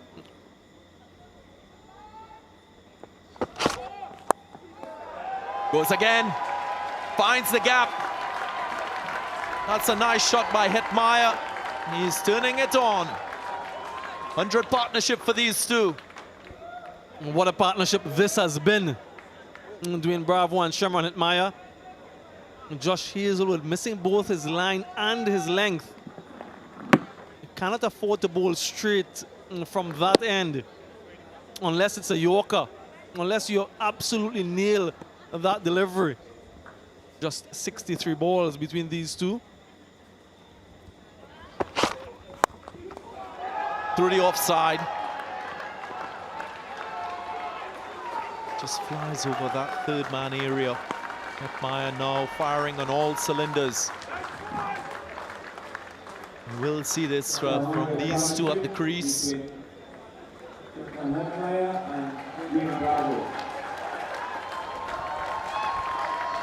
Just acknowledging that partnership, these two, 103 it stands now. But he's trying to vary what he's doing, Josh Hazelwood. The length, the slower balls, the line, so that he doesn't become predictable. He can't be lined up.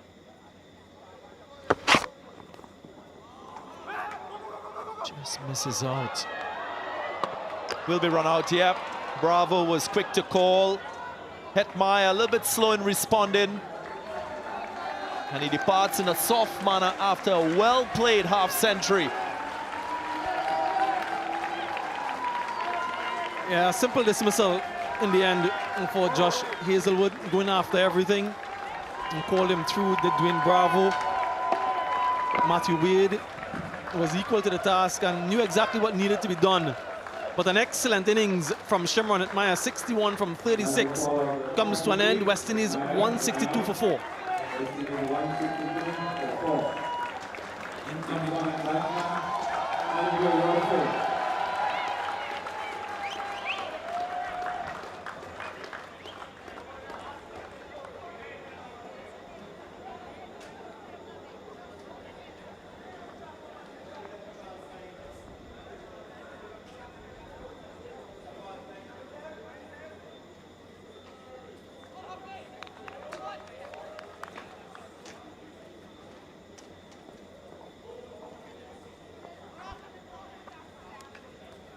Andrew Russell, the commanding figure, comes to the crease now for the West Indies. Just over 2 overs remaining in the innings. Can he make a significant impact with the bat, Russell?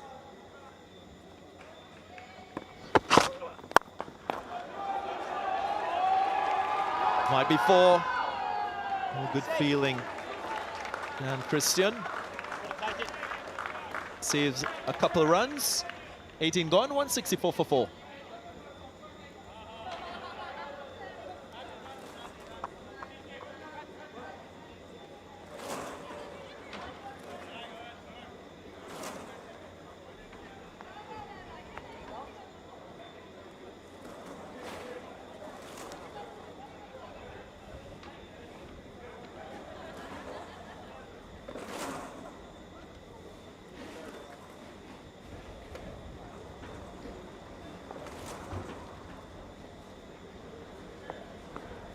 A lot of good signs for the West Indies.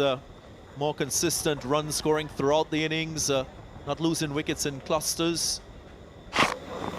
This was the run out of Shimron Hetmyer after he's played so well. For a split second, he just looked back at the wicketkeeper when Bravo was all the way through.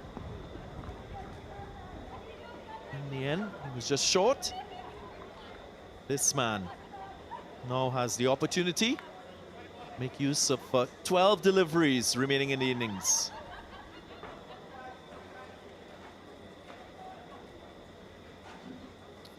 Yeah, Mitchell Stark operated from over the wicket predominantly last night. He's gone straight away, around the wicket to Russell.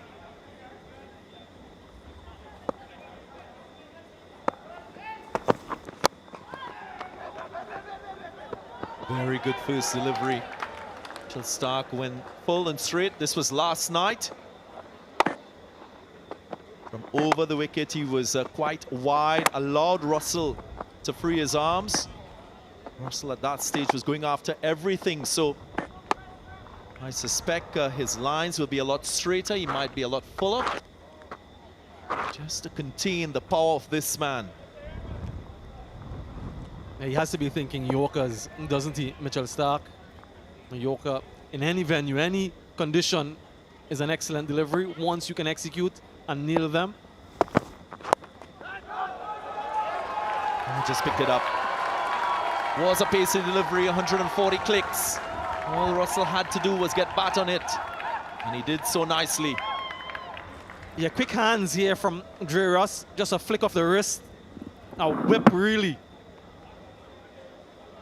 Very powerful. Once he gets bat on them, ball just seems to travel.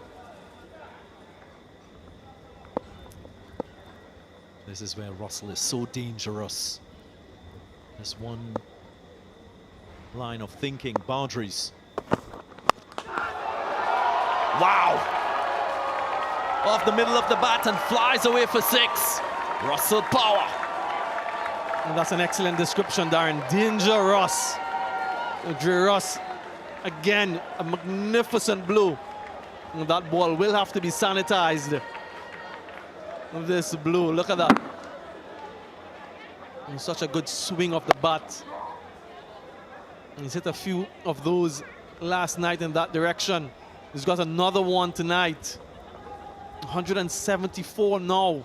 Can they get up to that 200 mark? 9 deliveries left. Well, it's the highest team score for the West Indies in the series of T20 matches at home. They played 5 against South Africa.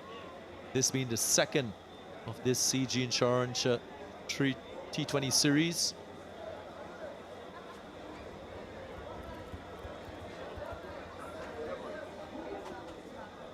Yesterday, Russell was also very destructive. Got his first T20 international half century. 3 4s and 5 massive 6s in typical Russell style.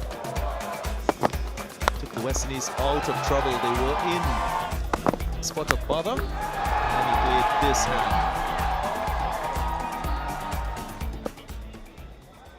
Back live. Did well to get back on that one. Just a single, so Bravo now with the opportunity to score a boundary. Yeah, he went for that short delivery on the body, didn't he? Mitchell Starc, a little bit risky with the fine leg up. Had that protection, not backward square, and the ball went straight to him. So in the end, it worked out well. Good move by Starc. You're a fast bowler, you've got to use your short delivery as well. Just make the batsman think a little bit more. Educated edge from Bravo, he wouldn't mind this. He was making room. Smile on his face says it all. First boundary for Dwayne Bravo, along with 3 6s. Just making room. Gets a thick outside edge, and with the third man up, it was always going to be 4. Moves to 44 now, Dwayne Bravo. 179 for 4.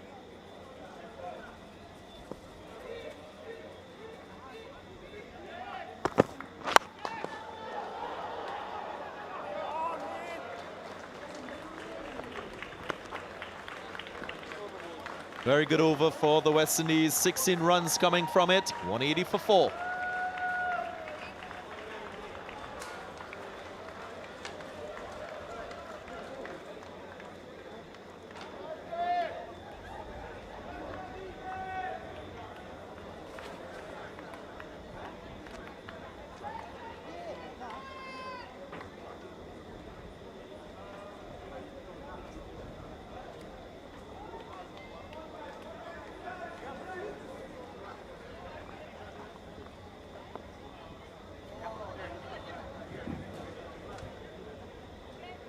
Already a commanding score for the West Indies, 180 for 4, 6 deliveries remaining in the innings.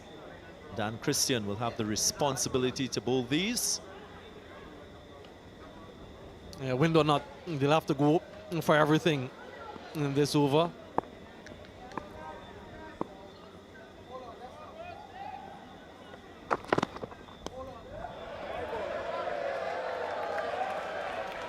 Not well directed, but you can sense what he's trying to do.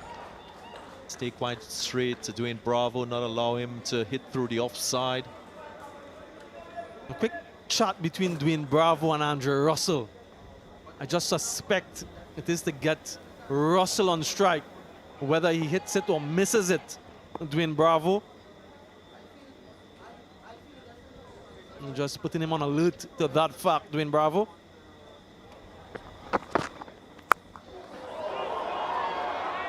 Bat flying off the hand, ball skying high.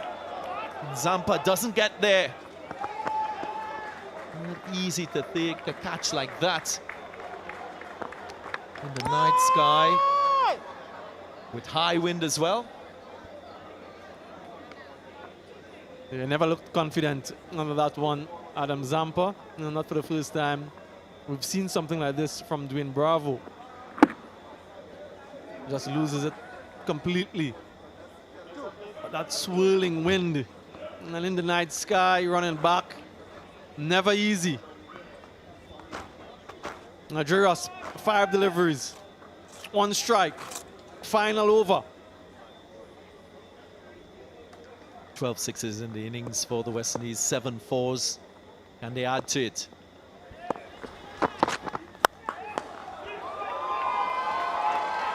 Gets it in the gap, adds to the fours. Andre Russell dealing in boundaries. Yeah, he wasn't looking for a 4, Dre Ross, but he didn't get the elevation and bisected those 2 fielders in the deep, mid-wicket and long on. He's still hitting the inner portion of the bat, so nowhere close to the middle. But Muscle Russell gets it over the boundary. Spoke before the start of this game to you, Samuel Badri, about his stance, trying to cover the off stump so he gets closer to the ball.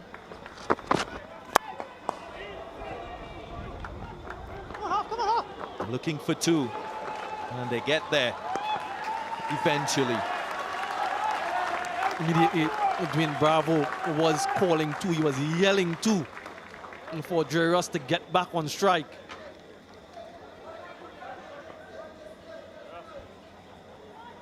Just a finishing that strategy by Andre Russell to bat on off stump. Just feel as a bowler too, you can go full and straight. Take his arms away. Length this time.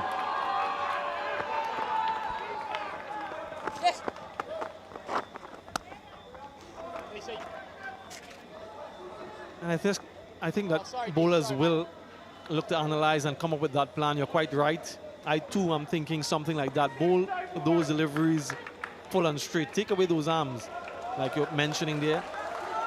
And with all the data available now and analyses taking place, I'm sure that is something that they will think about. 2 deliveries left.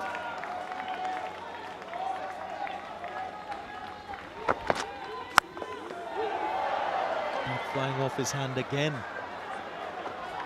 He seems to need a new pair of gloves. Too often for the right-handed all-rounder. I'm not too sure how often he's faced these many balls in T20 cricket, in any form of cricket of late, Dwayne Bravo. Known nowadays for his bowling, his death over bowling in particular, but he's played this role to perfection tonight. Final delivery.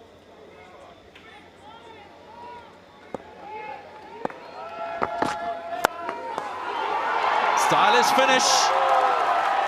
That's synonymous with the man, Andre Russell. Always attractive, always flamboyant in the way he plays, and he finishes the innings in style for the West Indies. Well, he finishes the innings identically to the way it was finished last night, with Dwayne Bravo hitting the final delivery for 6 tonight. It was the turn of Andre Russell, and 196 for 4 is where they'll end. Misses his length, Dan Christian, so he gets the elevation that he was looking for. And wind or not, when Jerry Ross hits them, you have to duck for cover.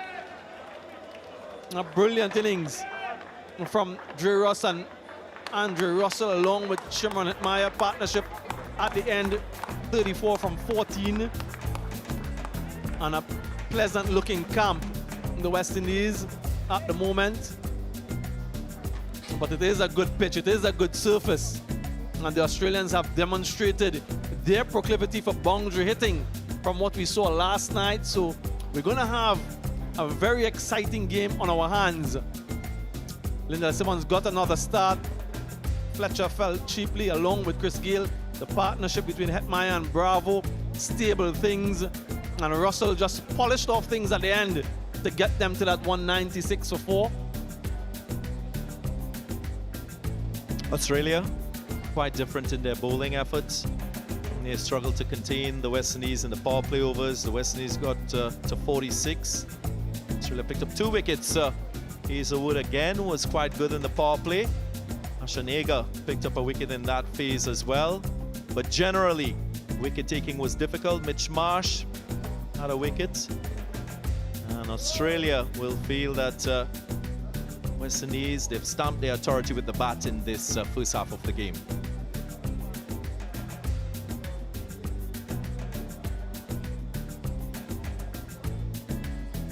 Let's now join Ian Bishop. Shimran, congratulations on your knock tonight. When you compare how you went tonight compared to last night, what's the difference? It was just I went a little bit aggressive, a little bit more aggressive earlier because I had, I would say, a little bit more resources in hand from last night because we had we were 4 down or 5 down, I think, at 12. So I think it was really based on the partnership as well that we had building up to that. Even before that, we had some decent partnerships, and then it basically set the platform for us. That role of batting through, taking up that mantle through those middle overs, what's the key? For me, it's basically concentration, really, and trying to come off strike as much as possible, because as it was before, I really tried to muscle balls other than to just time them and get off strike as much as possible. And I think now it's really something that I'm working on pretty hard, and I got Paul Hard on my back almost every time telling me about how to keep doing the same thing and to keep practicing it and make sure that you get it right. So it's just something that I'm working on, and it's something that I plan on taking into my game from now on. Quickly, a 2-in-1 question. The pitch conditions compared to yesterday with the score, how good is it? The pitch today, I think it was a little bit better, just a tad bit slower, I would say, but it was fantastic for batting, really. Just a few balls I would have said gripped, and that, I think that really helped us, and us having the platform to go, it really helped us to get the score that we wanted tonight. Thanks for your time. Well played. Yeah, cheers, Bish. Cheers. A really impressive innings from Shimran Hetmyer, 61 from 36. It means that the Australians will need 197 at 9.85 to win this one. We'll be back after a short break for some more analysis.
Windies.com is the official home of Cricket West Indies.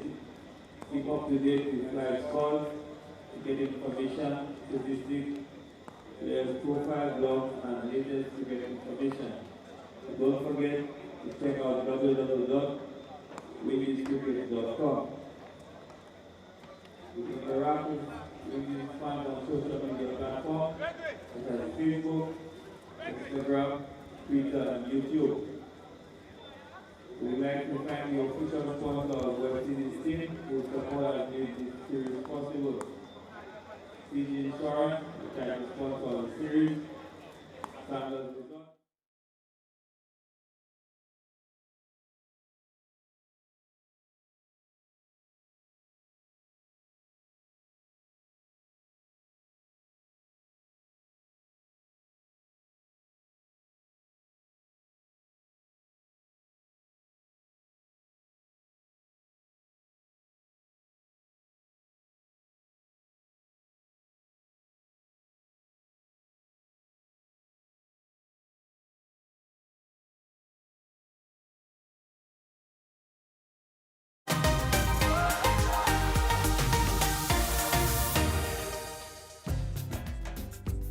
Australian captain Aaron Finch once again won the toss and inserted the West Indies, and they got off to a good start. Lyndall Simmons, 31, got another start tonight. Chris Gayle and Andre Fletcher, well, they didn't really get much, but Hetmyer and Bravo, that partnership was really impressive.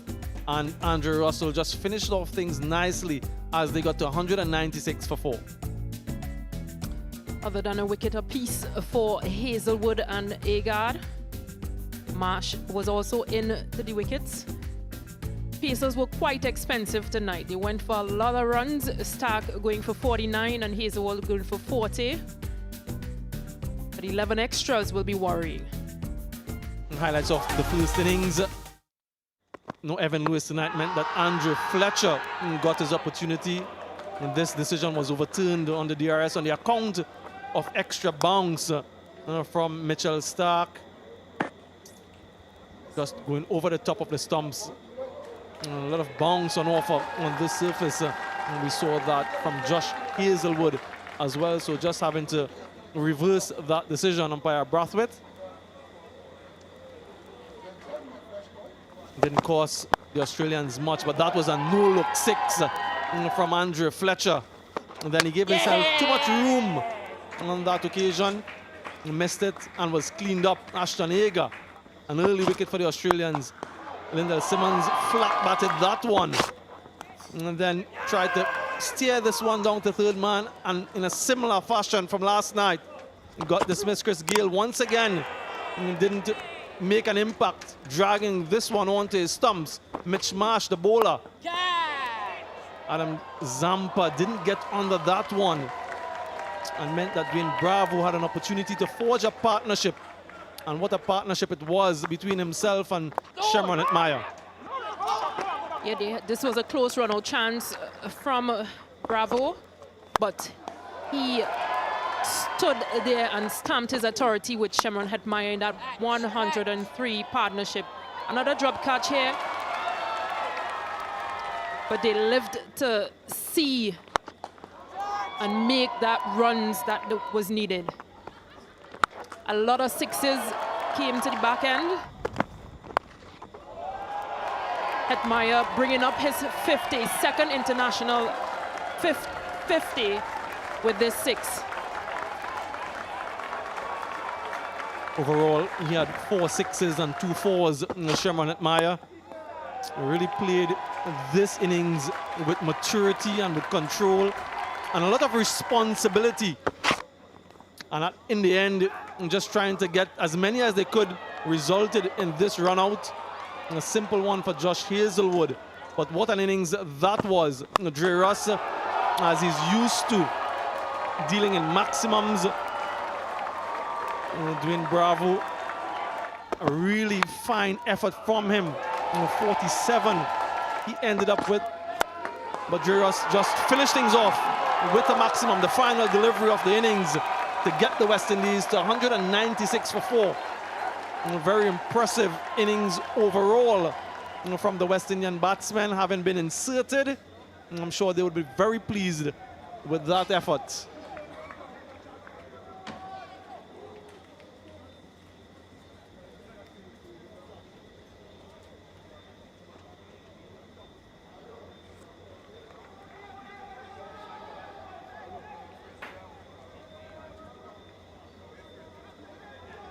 Opening the batting for Australia, Matthew Wade and Aaron Finch. No Obey McCoy in this lineup tonight. Sheldon Cottrell will be opening the bowling from the media end.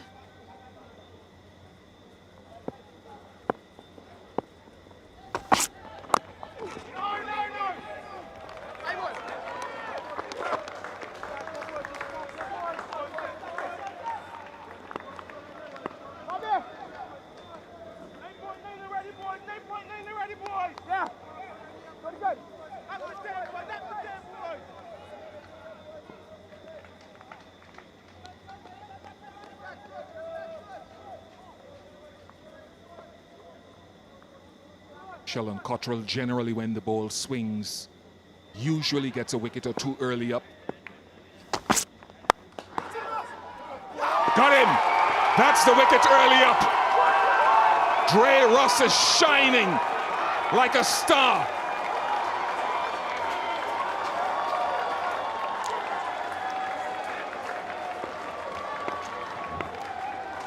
A perfect start by Sheldon Cottrell. Just getting Matthew Wade to play into that position where Andre Russell is. And he celebrates. Matthew Wade goes without scoring. Australia 0 for 1.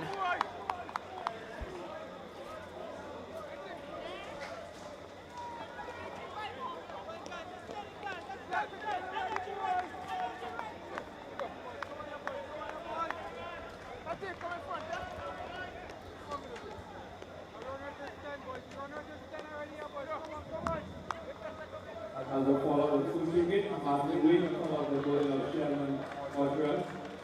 Incoming batsman, Mitch Marsh. Mitch Marsh, who achieved his half-century last night, highest score in T20 internationals. And we're hoping that he can follow up on his exploits of the first game. Cottrell generally gets wickets early up. He's a new ball. That's his role. We talk about roles. Not as strong at the back end.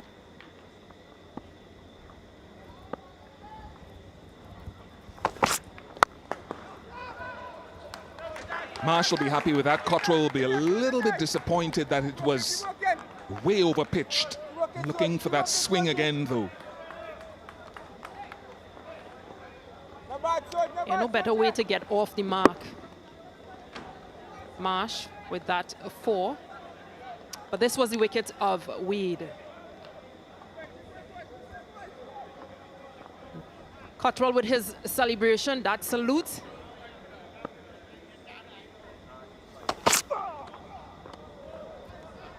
The thing about the wicket for me, Stacey and King, is the widest signal, is that we saw a nice angle of the ball after pitching, just curling further away outside the off stump from Matthew Wade. I'm not sure whether that was the significant thing that led to the dismissal, but he had to fetch it because of a little bit of shape away from him. I think that's what Cottrell brings with that new ball.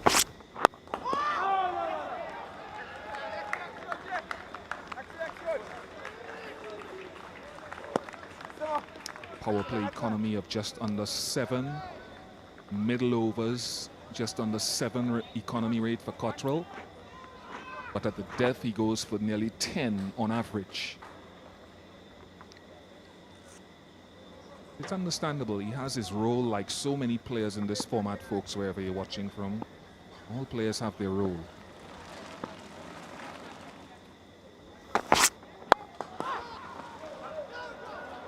Looking for that swing again, but going too full, and Mitchell Marsh needs no second invitation. 2 lovely shots so far from him. Keep going.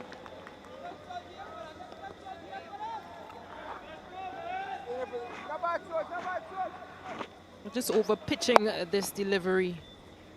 Easily driven past Dwayne Bravo, that mid-off position. You can see the movement, and maybe it just took it further to the bottom of the bat, which forced Wade to just scoop it to Andre Russell. Better length to end the over, 9 for 1.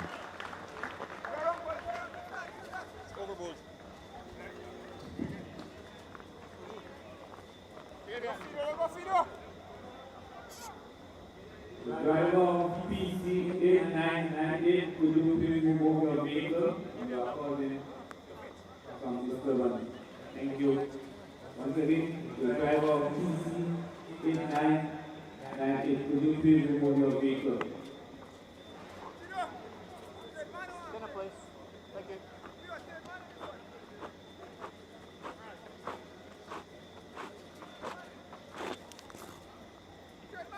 Bowler from the southern end, Fidel Herod.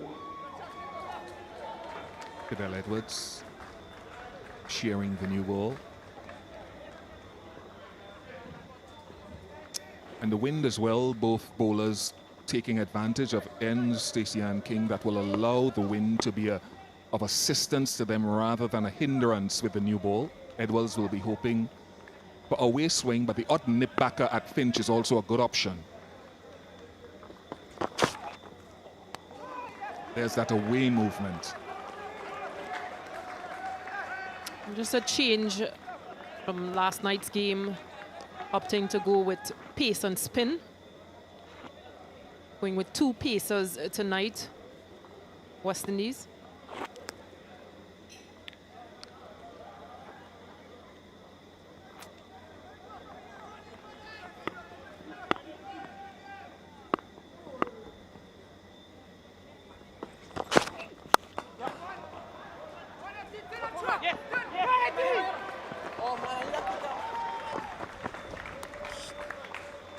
Finch hitting with the shape of the ball. So often around the world, teams look to nip the ball back at him, looking for that LBW because he closes himself off. It's not the only mode of dismissal, but it's plan A, and then depending on your shape, as Edwards is, he look to swing it away and maybe nip off the outside edge, slip, short third man, and point.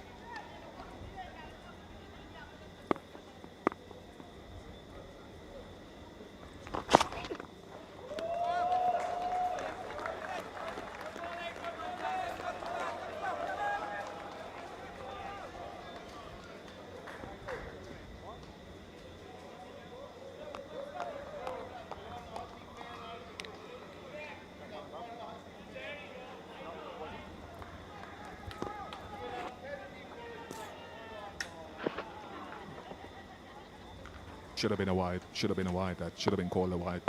Seen worse.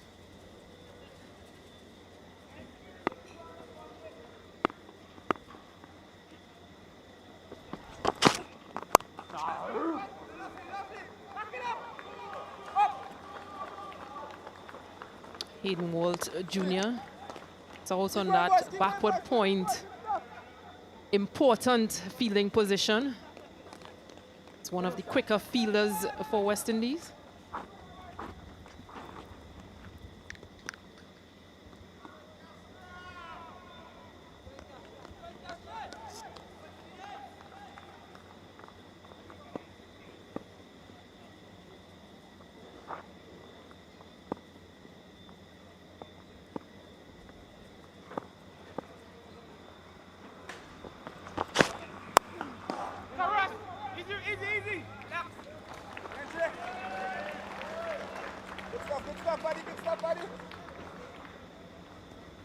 Don't know if you heard that at home from Nicholas Puran, where he said, "Good stuff, buddy." So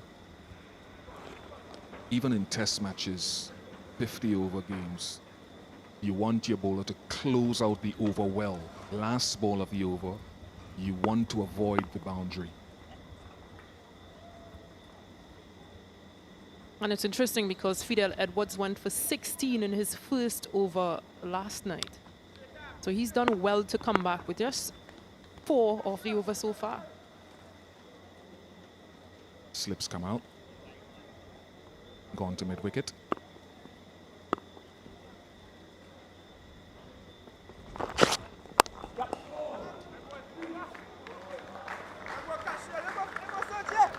$14 for 1.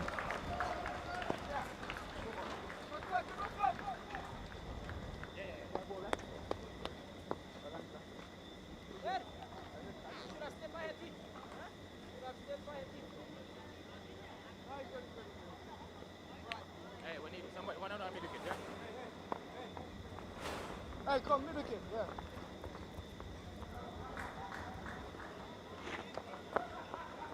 Middle, thank you. Left arm over.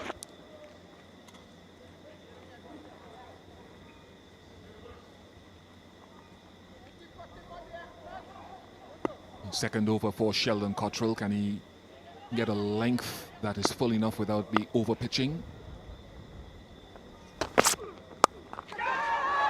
Dropped it. Unfortunate Andre Fletcher. Should have been held. Should have been held.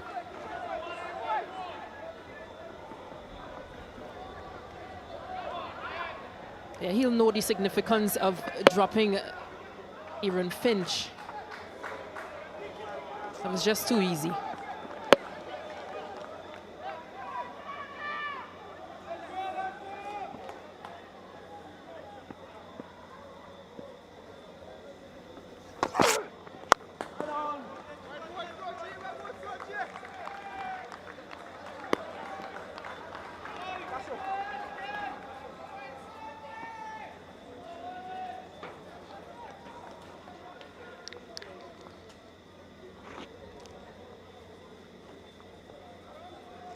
Marsh is looking to put pressure on the bowler. So the last ball, the previous over, or early in the previous over, is looking to pull length.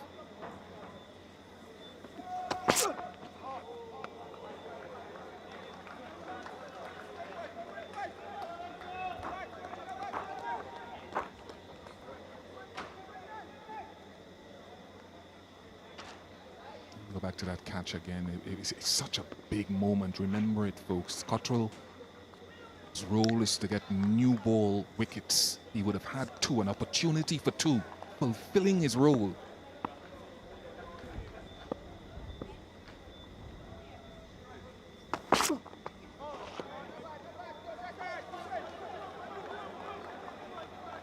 Just losing his way, Cottrell. There's some wayward deliveries here.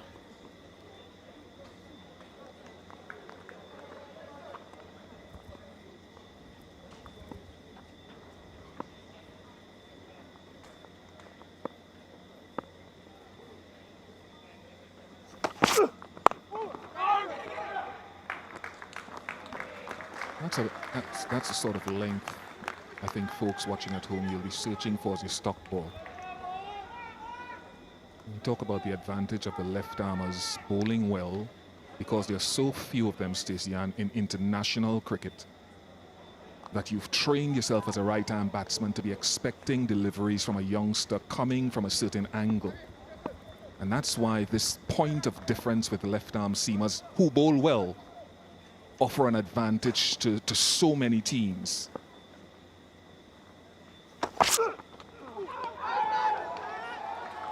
He has a lot of variations, Cottrell, but just needs to decide on which ones, the line and length in which he wants to deliver at.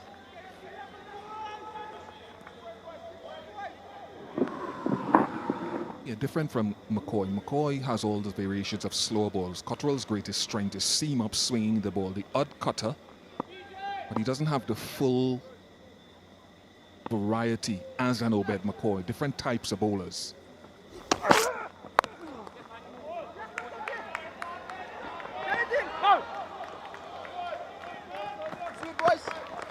I think that might have been the cutter there, pace off the ball. That might have been pace off the ball.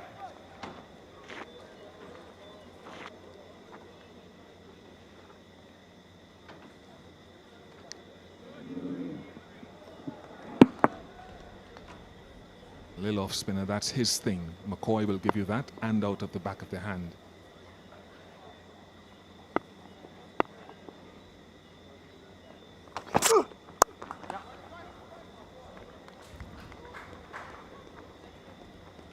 $19 for 1.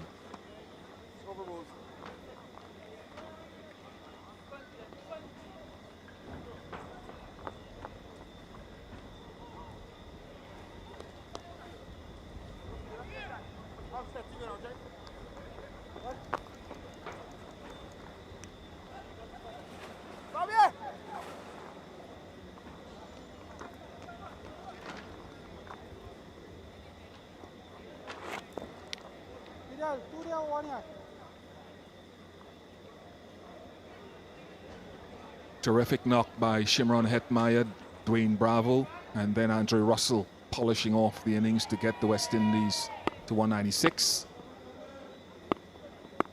Fidel Edwards.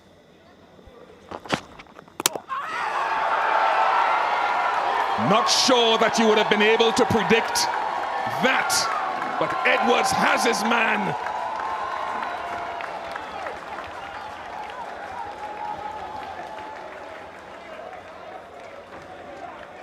I think Finch was just, the speed would have caught him.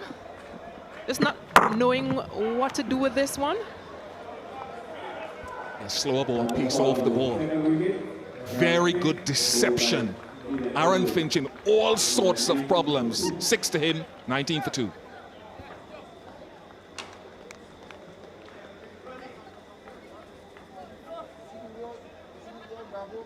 Incoming batsman, Josh Philippe.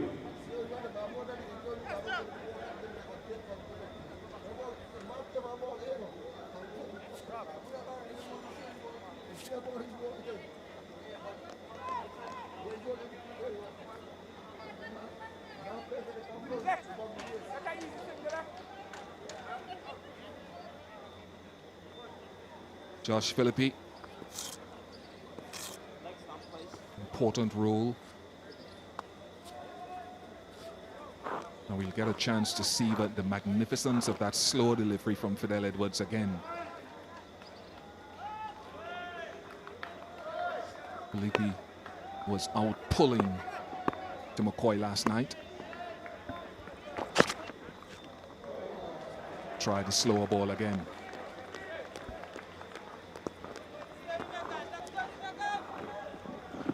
You're just not sure what to do with this one. Just caught off guard Finch. But this one has dipped a whole lot. Yeah, Fidel Edwards likes this. He's celebrating. He's all smiles. Executing his slower ball.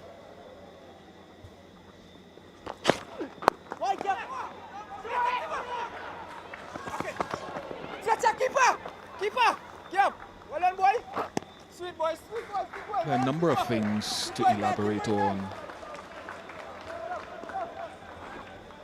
with the celebration and the uniqueness of Fidel Edwards. You can think of Bravo's slower ball and how brilliant he has been, and Edwards going to him. Yeah. But you can also think stylistically, Edwards' low slinging arm, you think back to the great Lassit Malinga and how his slower ball with a low arm used to dip and drop.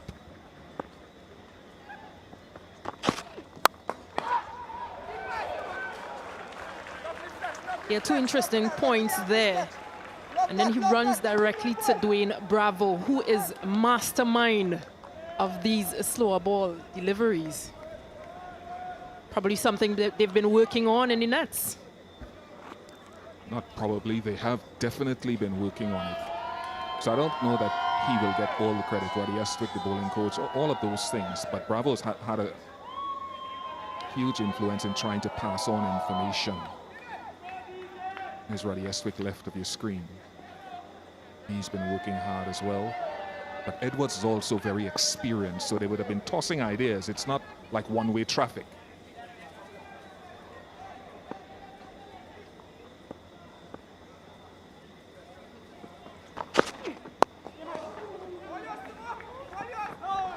There's that slower ball again. Just worked off the pads for one.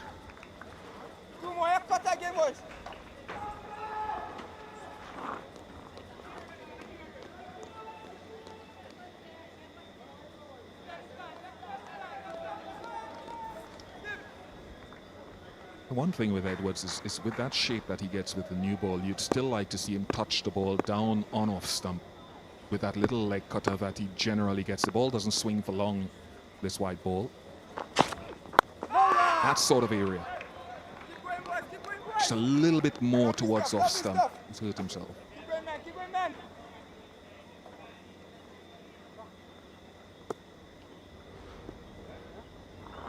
He's hurt himself. Oh.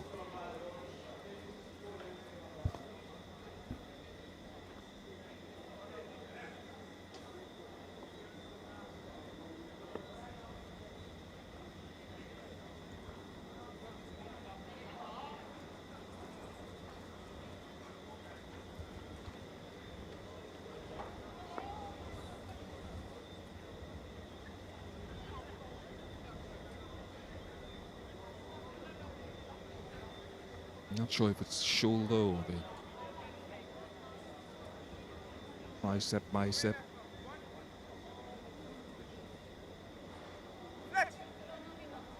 Best perhaps for him to go and someone else finish the over or not. Looks like he's going, so someone will have to finish it.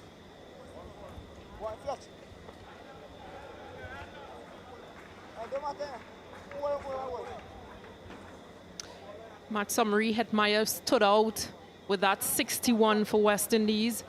Bravo as well. Simmons got a start, and Russell to the end with that 24 of 8. Hetmyer with his career best. Second T20 50. Just backed himself tonight to play the shots that he knows he can play. There was no pressure. He built an innings quite well, running between the wickets with Dwayne Bravo, but then executed his shots as he wanted tonight.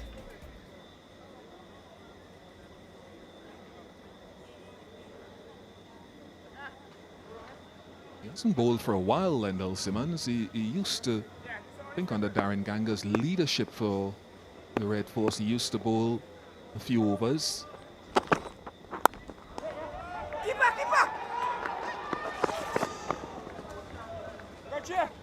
Not a bad spell for the night for Lendl Simmons. 23 for 2.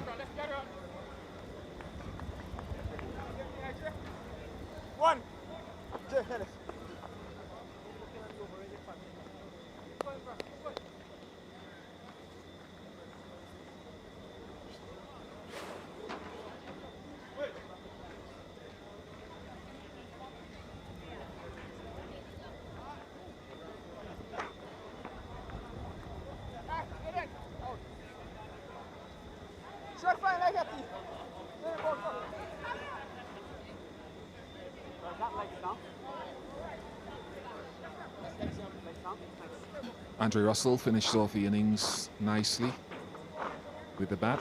Now, can he hit the appropriate length? I was looking at his pitch map from the South Africa series and last night, and surprisingly to me, he's been more expensive off a good length, which is the converse of what you expect. Strike rate is about 200 on a good length, but it's not a bad area to try to hit straight up on this pitch.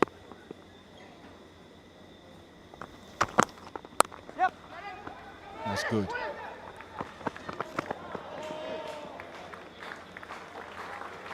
And good feeling by Fabian Allen. And it's interesting that he's bowling again in the power play overs. Just one over again to go after this one in the power play. Not much protection for him, Andre Russell. Stacey, as you know, he likes usually to get in a short ball or two in his first over. So often he does it. Can he hit a good length again, or does he go short? Short and wide, and gone for 6. Such a tremendous shot. I thought it was going to go for 4, but into the wind, carrying all the way. Yeah, Marsh just continuing from where he left off last night.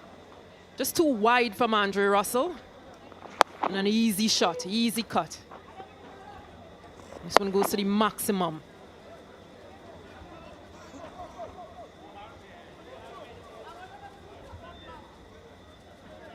Length wasn't bad, but just the width.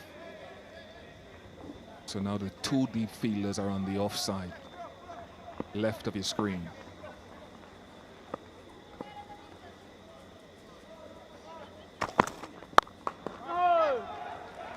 He will have to maintain that off stump, that 4th stump line, Andre Russell, because there's no protection to that leg side where the wind is blowing across the ground that everyone seems to just like to go at.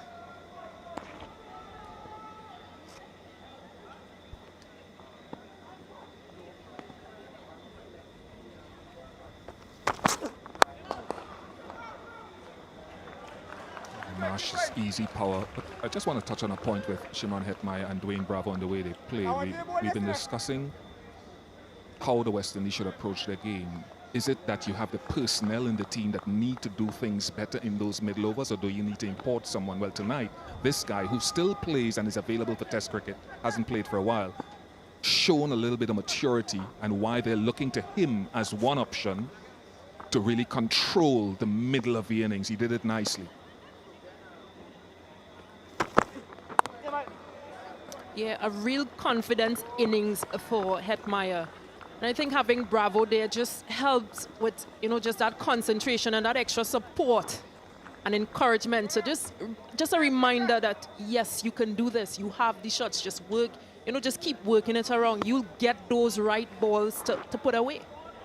Bravo himself, for West Indian fans and even for fans around the world, played a good hand, turning back the clock in terms of his ability to rotate, strike, and manipulate the ball.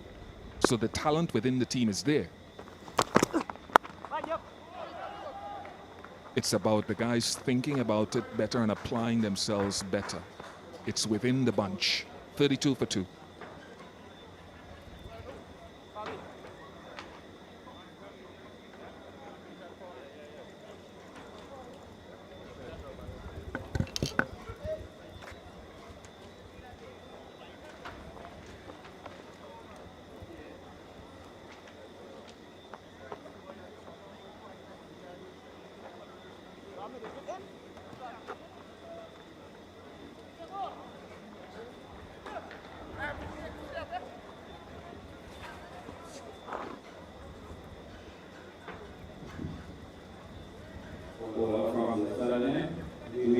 Dwayne Bravo to bowl the final over of the power play.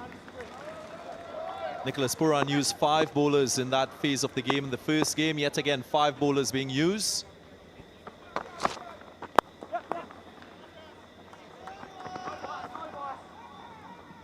Importantly for the West Indies, they will feel pleased with the fact that they've taken 2 wickets. Australia in that first game was quite explosive in the power play overs.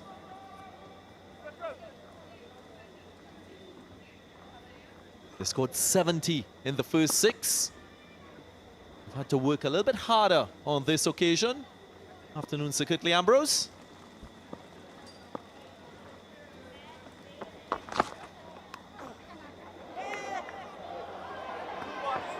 Edged away, will go for 4. Chris Gale takes chase, but he won't get there.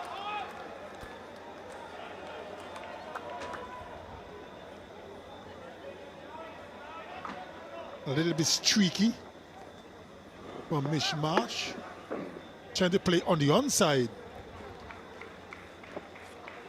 Slow delivery from Dwayne Bravo. He's a master at his craft. Captain Nicholas Pooran saying, how come I didn't get that?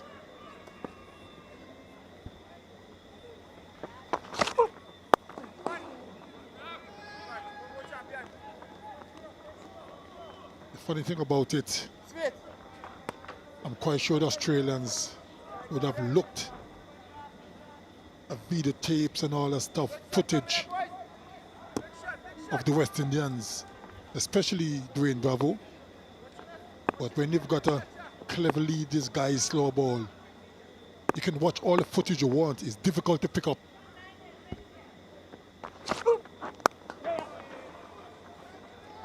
Another single. Well, of course, Australia will treat this tour as a fact-finding mission as well. These two teams doesn't have an extensive history between them in T20 cricket before the start of this tour. Only 11 matches. Again, it's an Australian squad which is lacking Glenn Maxwell, David Warner, Jai Richardson, Steve Smith, Marcus Stoinis. A lot of experienced players.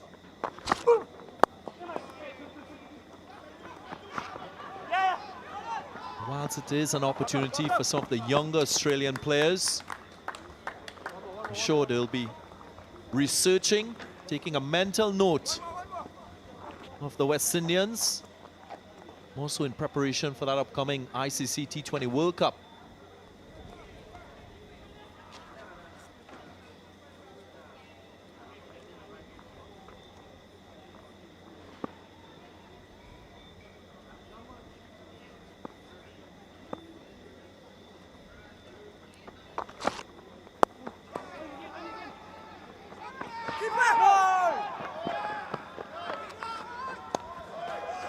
Minimal risk. 10 runs coming from the over, 42 for 2. End of the power play.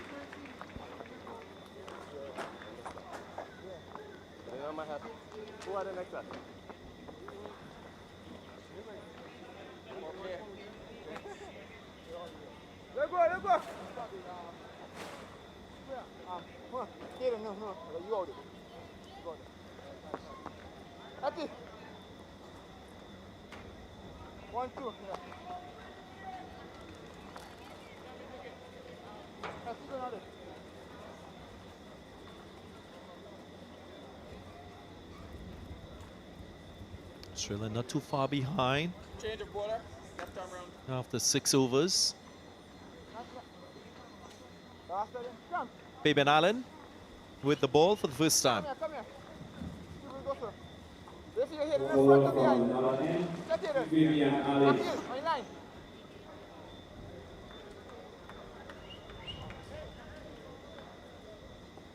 There you go. What are you talking about?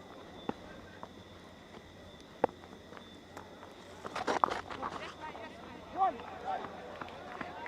Come back here, come.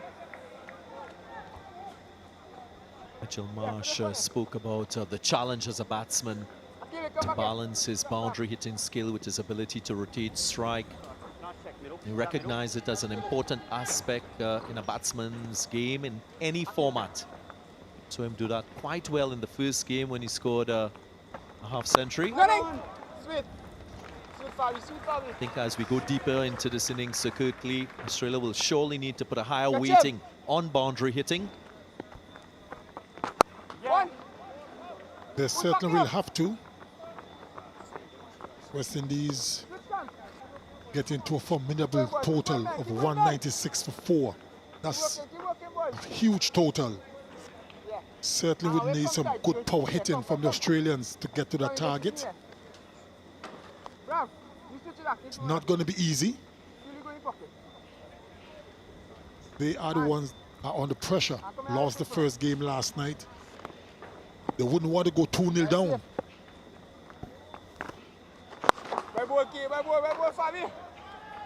Just sense from what Aaron Finch said before the start of this T20 International Series that Australia will be playing out of their comfort zones, trying to play the boundary hitting game in T20s. It's an aspect that the West Indies has used as a team to good effect in T20 cricket. That's a niche. If you can get it right, you can separate yourself from the pack.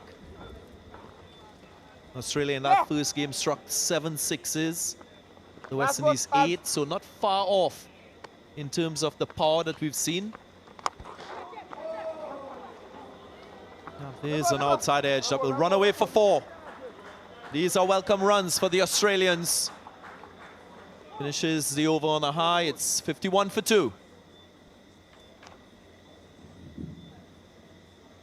That's the 50 out for Australia. Australia now 51 for 2.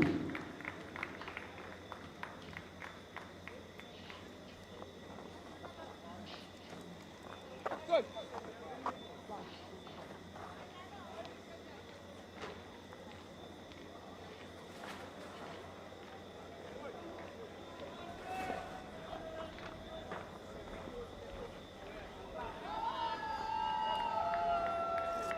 Australia matching the West Indies so far in this run chase. Hayden Walsh Jr. Start with a short delivery. Oh, brilliance in the field. Excellent support by Sheldon Cottrell. Saved a couple runs. He's a good fielder, Sheldon Cottrell. We've seen him taking some magnificent catches in the past. One that readily comes to mind in the World Cup not so long ago. Again, this time, he finds the gap. Another average delivery from Hayden Walsh Jr. to start his spell of overs. Drag it down very short and on leg stump. And Mitch Marsh, who is such good form, wasn't going to miss out. Much better delivery. That has been one of the downside to Hetmyer Jr. bowling. He tends to drag it down quite a bit early in his spell.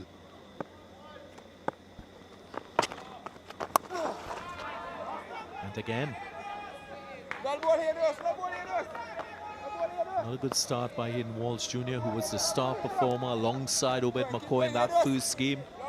It was through the middle overs that they did the damage for the West Indies with the ball. Walsh picking up his best figures of 3 for 23 in that first match.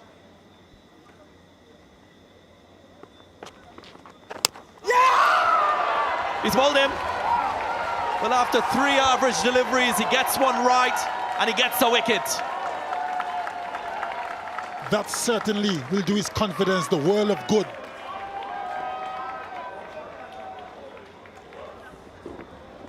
Slightly short, missed it completely. Felipe, jubilation for Hetmyer Jr. Josh Felipe is going for 13. Australia in a bit of trouble. 58 for 3. Follow the third wicket. Felipe goes by Hetmyer Jr. Incoming batsman. Gordon Enrique.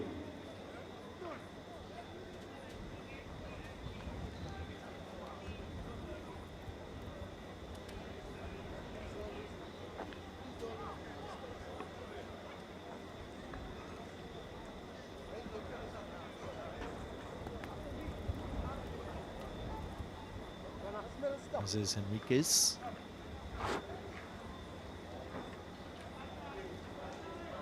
Big task on hand. Required rate of 11.4 at this stage. Place it in the hand, buddy.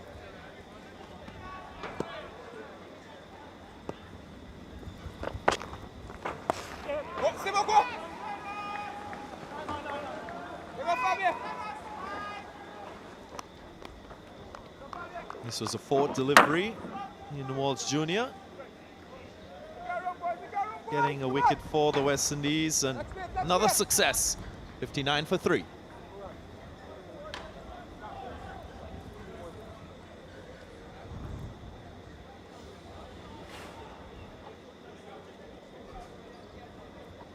Australia desperate.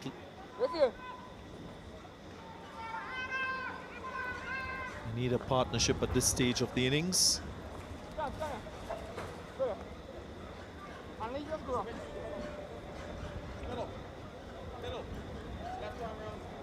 Spinners on both ends. Fabian Allen. Identical numbers at this stage of the game, both teams.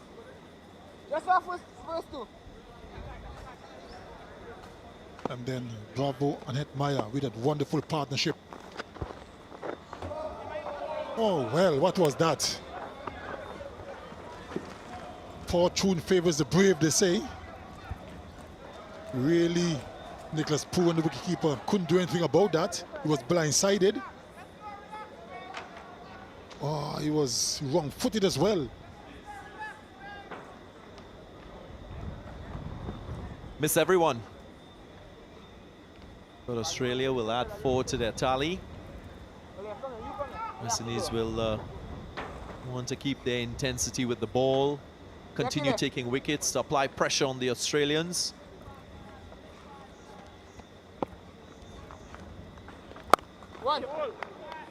No, they are applying a bit of pressure.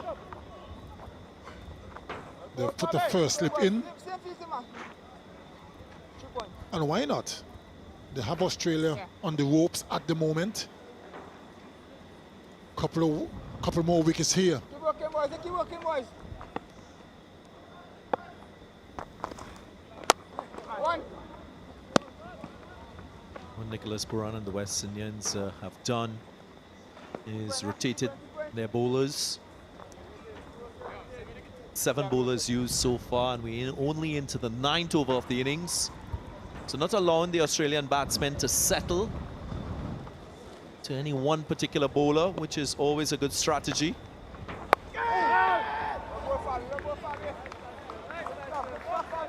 We've seen it a lot in T20 cricket all over the globe. 7 bowlers used so far.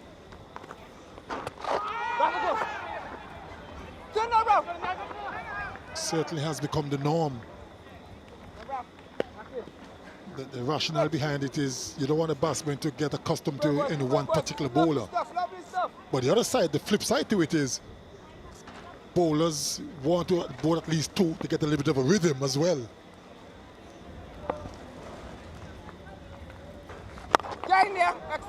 Excellent stuff, baby. Another single. 67 for 3.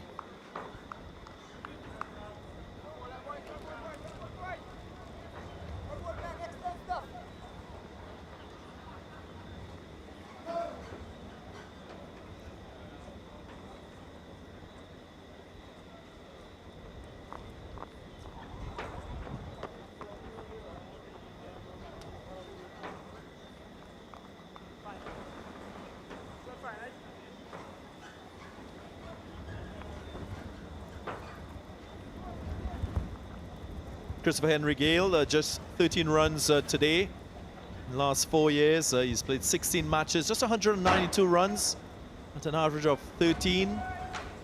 Surely he will be a talking point, Sir Kirtley Ambrose. Certainly will be. Again, come on. Hasn't really produced the goods for quite some time. Akil.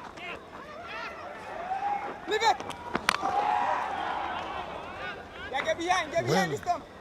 Didn't quite get it right here, the Walsh Jr. Get behind.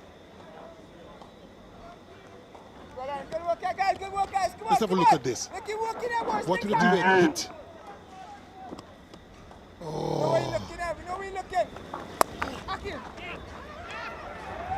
There's a little bit of hesitation, just missed the stumps on the first attempt. Get it, Brad. Wonderful use of the feet down the track and goes all the way for 6. Much needed a maximum for the Australians. Keep going here. That's good stuff. That's good here. They're looking to take the attack to hit Walsh Jr.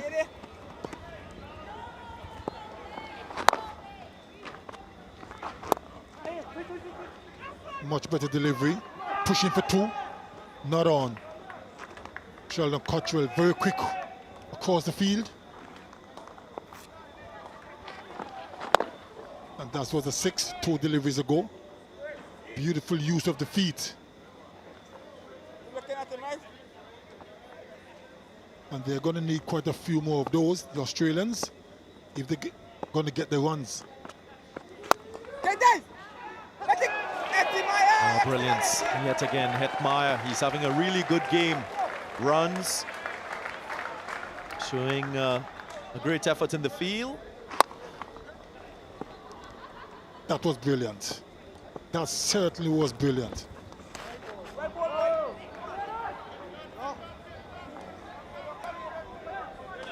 Walsh Jr. under a little bit of pressure at the moment.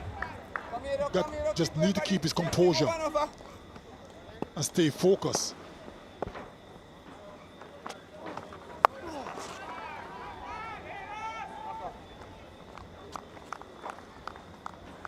Does not seem to find the right length on the surface here in Walsh Jr. A contrast to what we saw in that first game. Just struggling a bit with his control. Luckily for the West Indies, haven't been hurt a lot for those short deliveries. Another quick single to end the over. 78 for 3.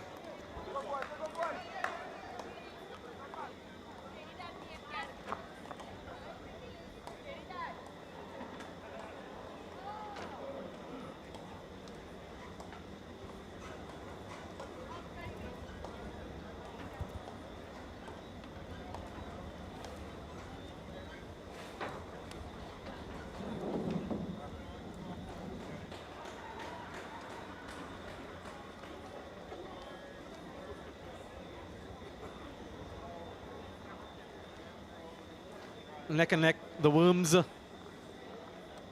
West Indies first innings were really impressive and explosive. They'll need to keep that run rate up. The Australians have already lost the 3 wickets. So much is required of these two. On Reeks, Mitch Marsh again showing his form. In the air. Drops it. Dwayne Bravo got there. It was a difficult chance. Always been an exceptional athlete, Dwayne Bravo.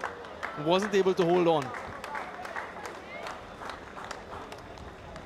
Yeah, rare drop catch here. Just getting Mitch Marsh to make that mistake. Henriques, sorry.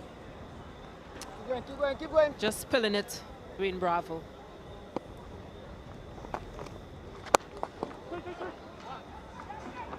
Two is the call. Been really good in the field, barring that drop catch from Andrew Fletcher early on in the innings. But across the ground, they're quite quick. This man on the screen took a magnificent catch yesterday to get rid of Mitchell Stark at full tilt.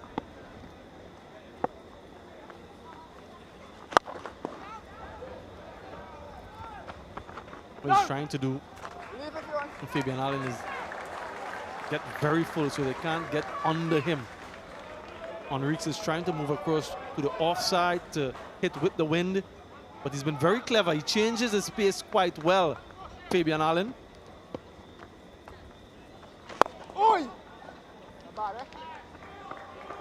Yeah, he'll be happy with just singles being taken. Just restricting those long levers of Mitch Marsh and Henriques.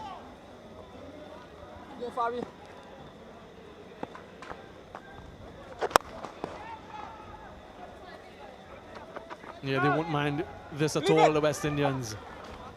Neither would Fabian Allen. 6 runs from that over 11 gone, 84 for 3.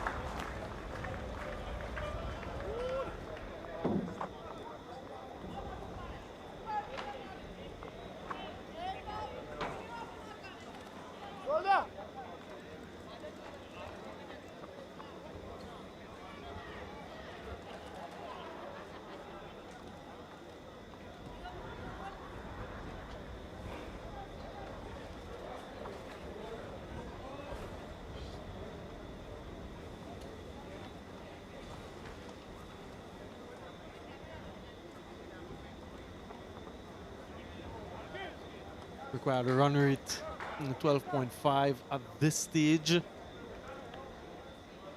But it's getting up there, and they'll need to keep a close check on that. These two.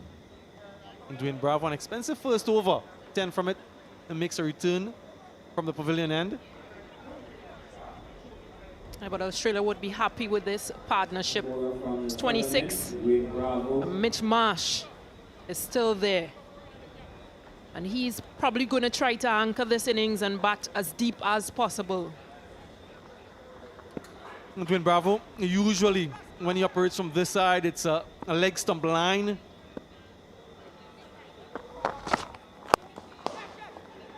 Nice straight line, so he's asking the batsman to hit in that direction. And they get 2. Keep going, boys. If we have a look at his field, he has that long on in position, a deep mid wicket, and a deep backward square. Yeah, just protection in those areas that he wants Mitch Marsh and Henriques to play at.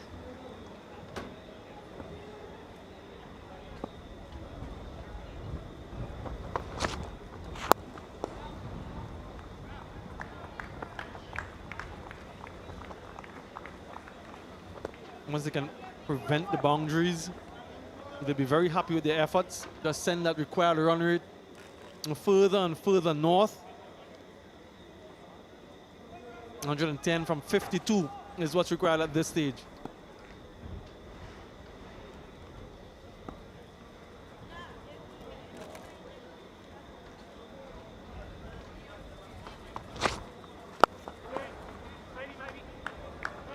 Really saw a remarkable collapse last night from the Australians.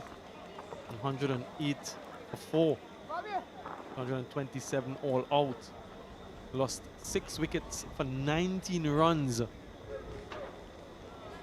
Really inexplicable. So an opportunity to redeem themselves somewhat. Mitch Marsh was excellent last night in that number 3 position. First time batting there in T20 internationals. Got to his first T20 international half century.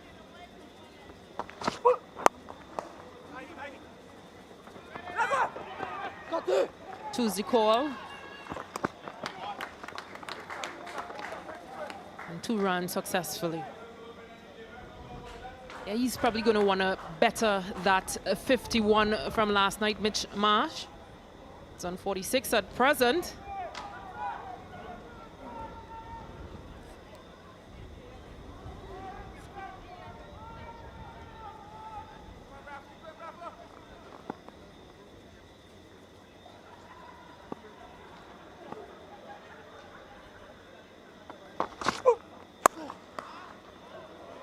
Crushes this one through the offside, gets the boundary. He gets his 50. Consecutive half centuries for Mitch Marsh. And really in some fine form.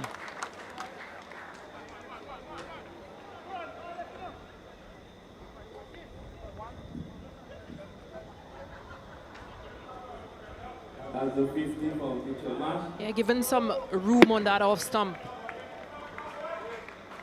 by Bravo and just beating that backward point fielder. 4 runs. He'd be very pleased with his efforts, Mitch Marsh, looking to cement that spot. I asked him at the start of the game.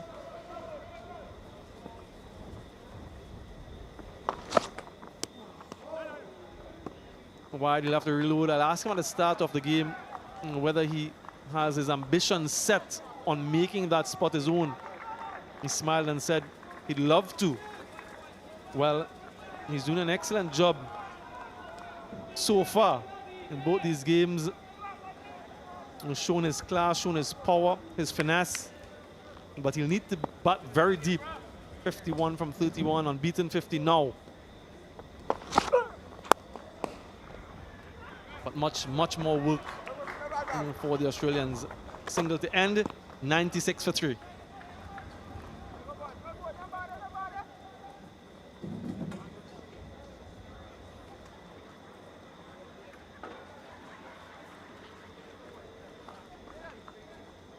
Let's get a new batter in now, yeah?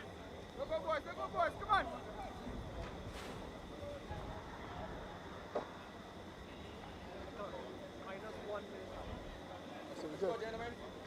Drums. Marsh.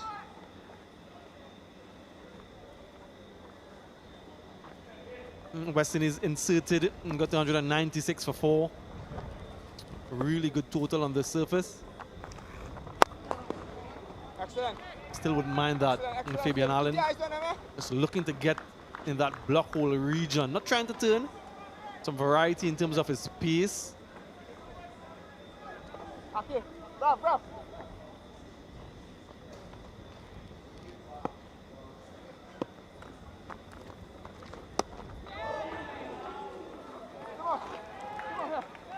It's been really good in terms of that variety, Fabian Allen. You can see his changes of speeds during this innings. It's been outside that off stump, bowling from this end. Huge shot for LBW, outside off stump. But bowling from this end, that's where you want to be as a bowler. Enrique's trying to counter that by getting across the offside so that he can hit towards the leg. But he's been really good into his final over. Only 19 conceded. And that will be considered a drop catch, Stacey and King. He's a brilliant fielder. You gotta catch up, buddy. Keep going. Right there. Yeah, and he'll know the importance of putting down this wicket. Right there. Not getting his hands to it. You go far with us. But if you want to bowl in those lengths, in those areas, then you have to expect him to come back at you. One, only one. No. Yeah. Yeah, I know it might sound a bit harsh calling that a drop catch. It was powerfully struck. by Mitch Marsh, but for those of you who would know, this man, Fabian Allen, really an exceptional fielder. Catch him! Goes for it. Does he get the distance? Oh, excellent bit of fielding from Andrew Russell. Might have just prevented the boundary. The umpires will want to have a look at this. If he does prevent the boundary, it would have been a moment of brilliance. Just want to have a closer look at that.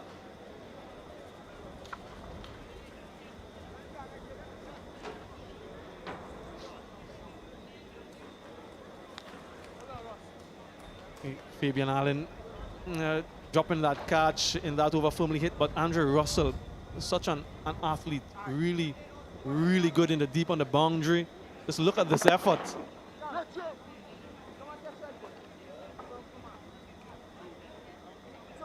Just have to admire that. Such a natural athletes, these West Indians. And good awareness to know exactly where the boundary rope is and just throw it back in the nick of time. Yeah, catch him there. None for 22 from his four, Fabian Allen. Excellent given the conditions here. Very slow from Hayden Walsh. If there's one thing he's getting right, in my respectful view, is his pace, his length. Not so much so, but he's deliberately trying to bowl slowly. It's been something that he's been working on of late. Catch him, bravo! Goes down the ground, goes straight, curls, and taken. Just curled back with the wind. Close enough to Dwayne Bravo, who makes no mistake this time, and the dangerous Mitch Marsh goes. You're not giving him much room here, just having to force a shot here, Mitch Marsh, but could only pick out Dwayne Bravo, who makes no mistake in holding this catch.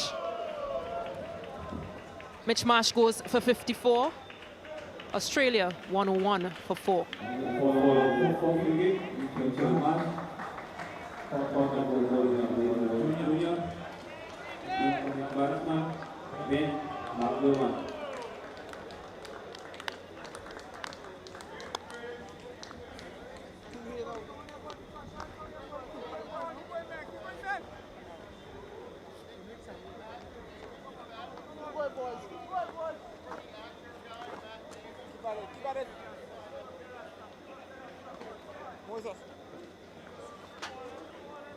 Ben McDermott, the new batsman for Australia, makes his way out in the middle with a required run rate of 14.4.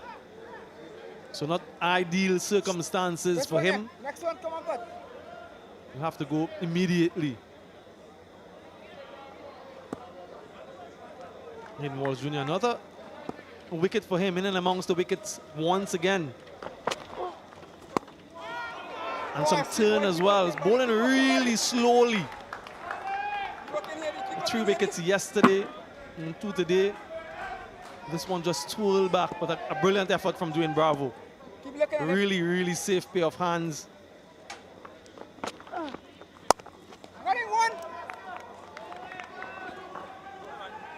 And not for the first time, Mitch Marsh falls soon after getting to that half-century mark.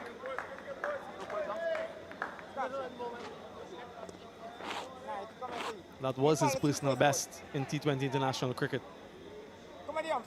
What can Ben McDermott do tonight? Can he have an impact? Yeah. It will be needed for the Aussies. Go ahead, let me see him paddle sweep first bowler. I'm sure he's gonna paddle sweep. Oi! Loose delivery. Doesn't get the gap, it gets the gap. Really a gift from Hayden Walsh Jr. Bowled short, this time he presented a lollipop. Yeah, what better way to come off the mark?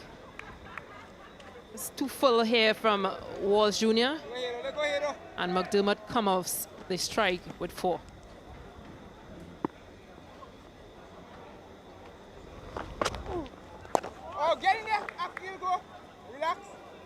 successful over comes to an end from Hayden Walsh Jr. Really good fielders on this West Indies team. Let's hear who Andre Fletcher rates. Hayden, I would say, is our best fieldsman. Sorry.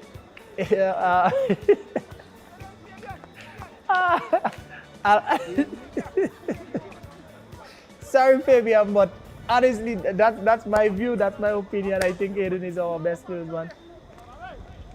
And Andre, everyone is entitled to his opinion. I disagree. I humbly disagree with you. I think Fabian Allen is the best fielder on this team. But it's good when players are competing for that best feeling spot. That means feeling will be even better. Taking some brilliant catches in the field. Fabian Allen, Hayden Walsh Jr. is brilliant. Make no mistake about it, he's really good on the field, really good pair of hands. Russell back on the attack.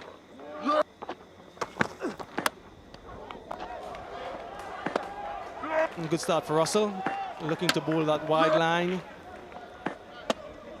This is a tough one for Fabian Allen. It was firmly struck. And the only reason why we are counting that as a drop catch is because of the quality of a fielder he is.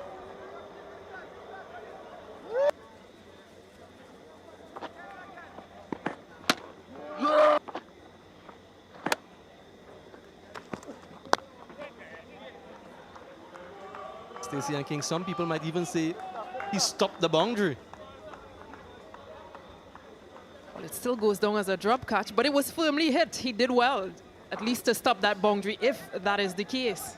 But he had some backup long on and long off.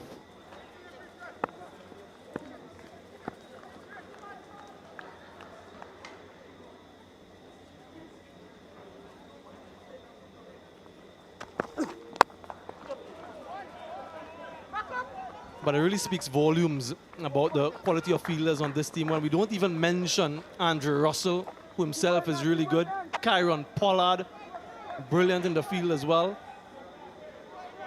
Sherman Hetmyer has shown that he can be excellent as well. Dwayne Bravo, Sheldon Cottrell. So when you combine the players on this team, well, most of them anyway, a really good fielding unit.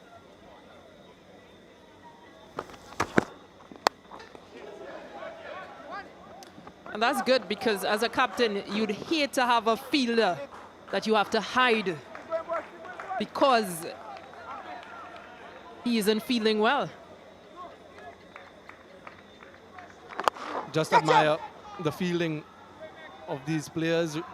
Andrew Russell, the awareness, the athleticism. Look at Dwayne Bravo. A leap, completing that catch. Made it look easy. It's not easy running and judging the boundary rope. Bowling to your plans. Bowling coaches and fielding coaches will be very proud of this.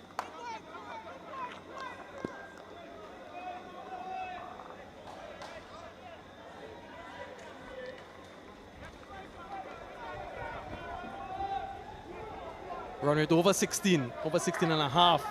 86 from 31. They'll need to get a move on. They'll need some boundaries, the Australians.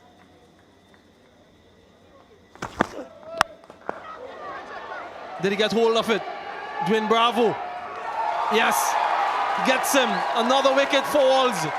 Andrew Russell gets in on the act and another catch for the champion, Dwayne Bravo.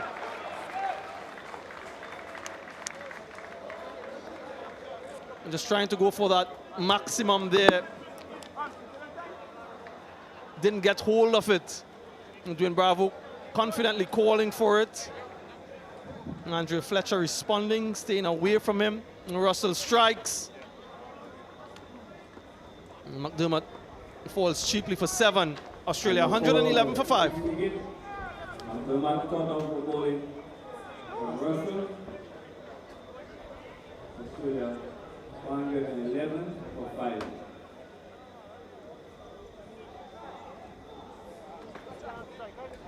Incoming batsman, Dan Christian.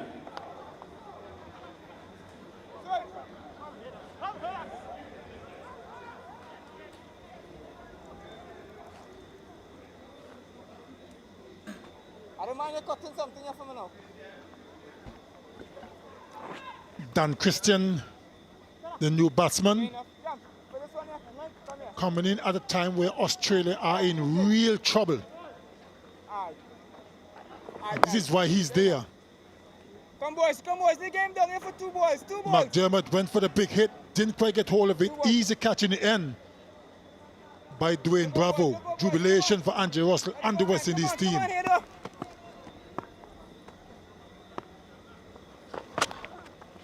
Get him!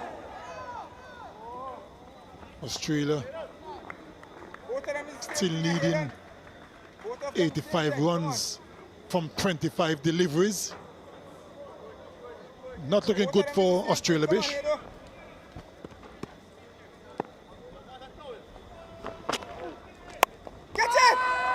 Catch it's the cry, catch it's the cry in the pockets of Fabian that man. In the words of Samuel Badri, the best fielder on the West Indies team. More trouble for Australia. Just lost their 6th wicket. Here the Walsh Jr. in the act again. Henriques went for the big shot, didn't get hold of it. And Fabian Allen, wonderful fielder, took an easy catch. And look at the celebration. Yes. Moses Henriques is gone for 19. Australia slumped to further trouble. 112 for 6. Australia 112 for 6.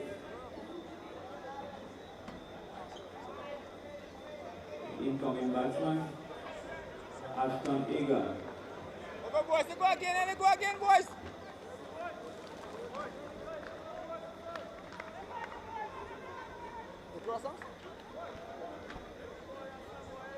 Switch.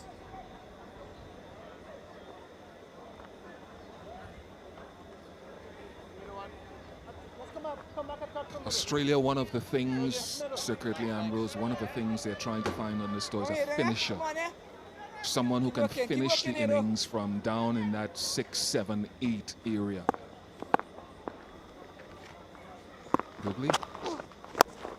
Good hand. Really good for Hayden Walsh as well, because a friend of mine in the US, a colleague of ours, Good stuff. Peter De La Pena, sent me a story that in 2019, when Hayden was playing for the USA, he was in the UAE in a qualifying tournament. Australia were touring to play 5 ODIs. And they asked for Hayden and a couple of the USA guys to come and bowl to them at the nets. Hayden is there bowling, run out, it's going to pieces. Instead of finding a finisher, Australia are being finished. That is what pressure does. They can't seem to find the runs. Wickets are tumbling. And a terrible mix-up. Look at that. The question is, who gets run out? Looks like Agar is gone. And Australia are falling apart. I think the umpire will have to clarify it from upstairs. It looks as though it could be Agar, but they're going to clarify who got into the ground first. Look at left of screen, who crosses the line? Looks like the right of screen was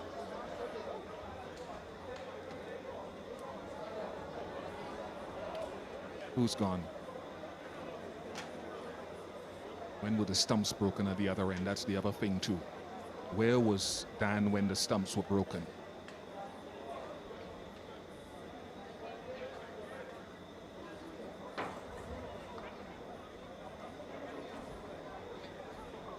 They'll just have another look. I don't mind this, because I think the umpires have to be absolutely clear, Curtly Ambrose, in their mind. You don't want to mess up in front of millions of television viewers. Make sure we think it's Agar.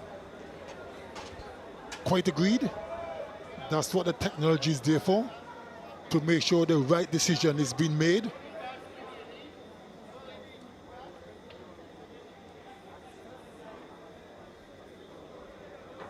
So the umpires are waiting for confirmation of which of the two batsmen will have to depart.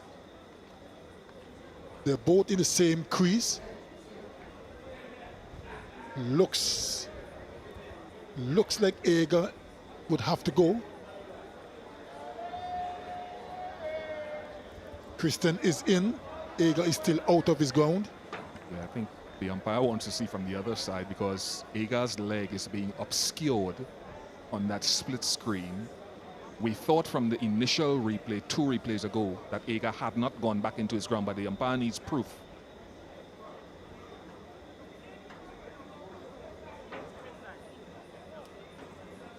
So let's roll it back a touch. And when is the stump broken, and where is Agar's foot? Christian is there first. But Agar is also there when the stumps are broken. Both of them are there. So we have confirmation, as we suspected. Left arm spinner goes. Well, it doesn't matter which one has to go. They are in serious trouble. Now lost their 7th wicket, Australia. Ashton Agar is going for 113 for 7. So it's now 120 for 7. Incoming batsman, Mitchell Stark.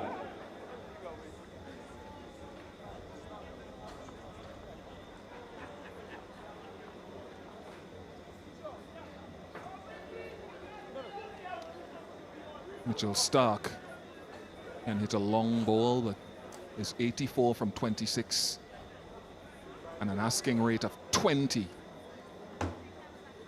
I know back in 2010, Michael Hussey, Mike, if you're watching, you created heroics and history on this ground with Cameron White chasing 80 of the last 6 or 7 overs, semi-final of the 2010 ICC T20 World Cup against Pakistan. 18 off Ajmal's final over.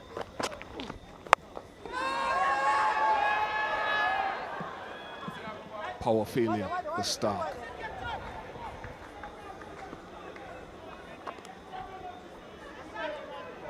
Yeah, I was just saying about Hayden Walsh Jr. He spent that time in 2019 bowling at Aaron Finch and the Australians for hours, and now he finds himself playing against them and taking wickets against them.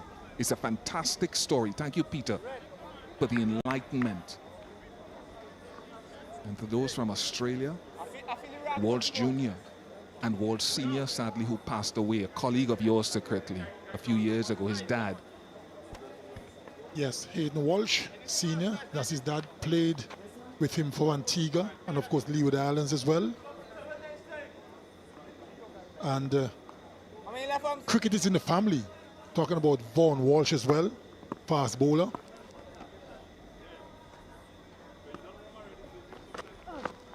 Oi!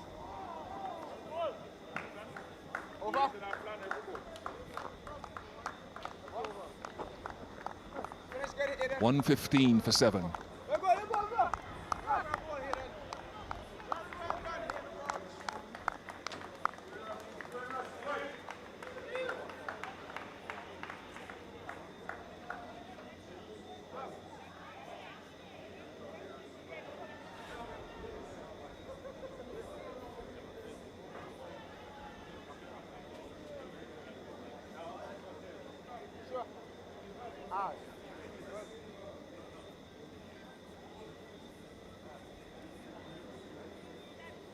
Australia have lost 4 for 14 recently. They lost 6 for 19 last night.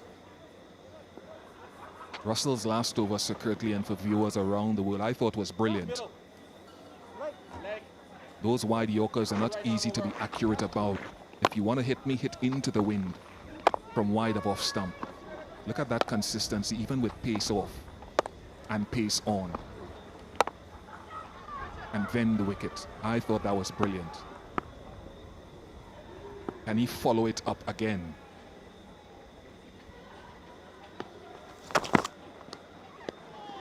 Brilliant. And that's the way to bowl. There's nothing much a batsman can do with those type of deliveries.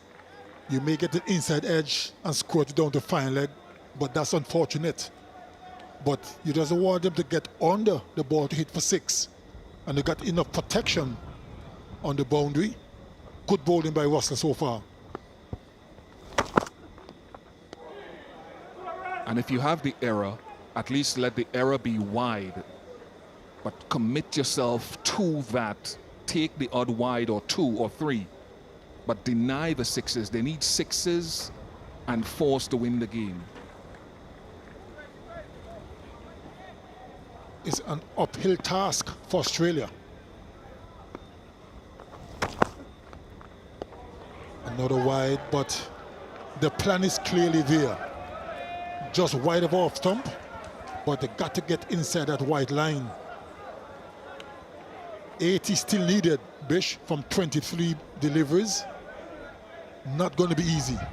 Russell just got a thumbs up from Bravo at long on saying, don't worry about that. Keep trying to get that line.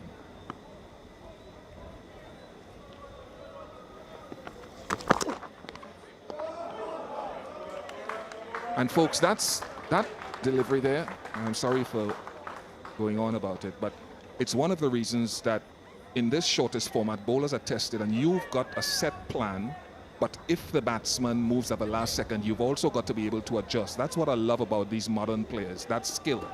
Russell would have been hoping to hit off stump. Change in the field, square leg goes back. Long off comes up.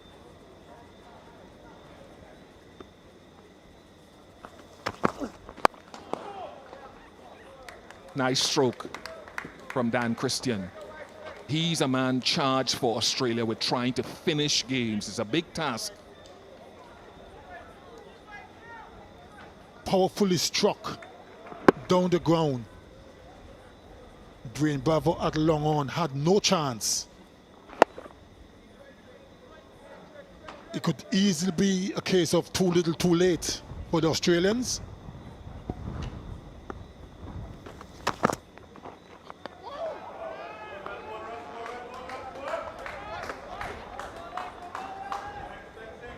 Good follow-up delivery from Andre Russell. That delivery was the reason he sent square leg back, to be able to bowl that short ball as a change-up right of your screen. Square leg dropped out to the boundary, so it gave him the option of that bouncer.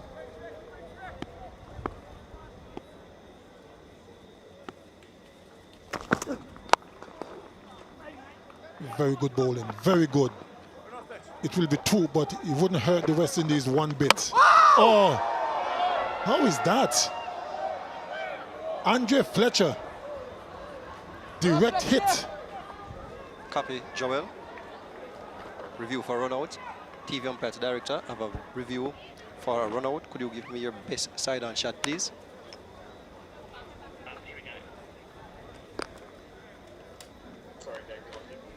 That is grounded, wicket is broken.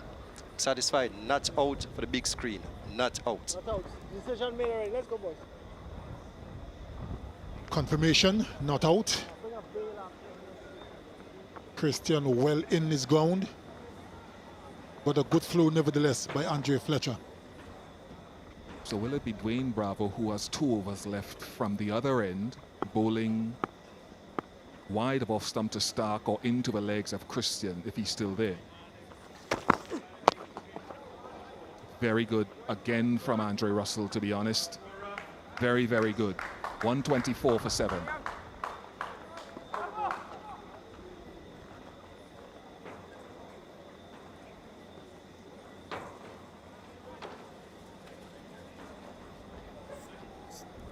Search.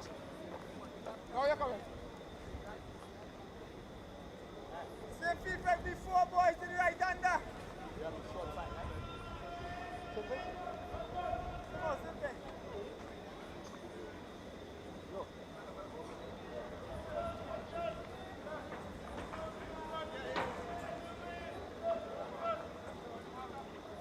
The West Indies were very good with Hetmyer, Bravo getting a promotion today when they batted and stringing together that wonderful partnership with Hetmyer. And then Russell with that sharp upturn at the end of the innings. Bravo round the wicket. And perhaps pace on and pace off into leg stump. Got in. Brilliant from Bravo. He hits that leg stump. West Indies have been spectacular tonight from batting to bowling. He's a master at his craft. Dwayne Bravo understands T20. Look at that delivery. No room at all for Christian. Just clip the pads and onto the stumps. Jubilation. Dan Christian is gone for 9. Australia 124 for 8. Now 124 for 8. Incoming batsman, Adam Zampa.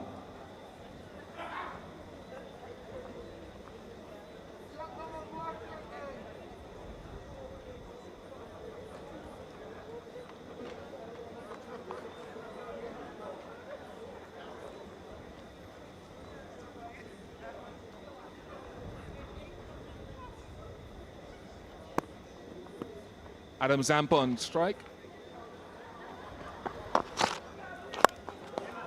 He loves the offside, Zampa. By his own confession, he's an offside player. Because where he grew up, his dad bowling at him outside the house, there was a fence on the leg side, a picket fence, so he couldn't hit it there. So everything had to be hit through the offside into the open space. So he loves the offside. There's a similar story with Sir Richie Richardson, who is the ICC match referee. The ground that he plays it cricket on in 5 Islands. When they're bowling from the southern end, they can't hit to the offside because all the houses are there. That's why he developed his hook shot. And when you're bowling from the northern end, you can't play the hook shot because of the houses. So that's why he developed that square cut. Richie Richardson, so I can relate to that story.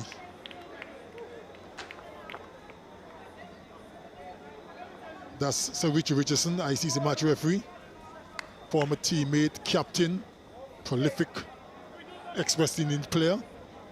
He hooked me clean out at the Queen's Park Oval in Trinidad on a couple of occasions. Well, don't feel too bad, Bish. He's done that to a lot of fast bowlers around the globe.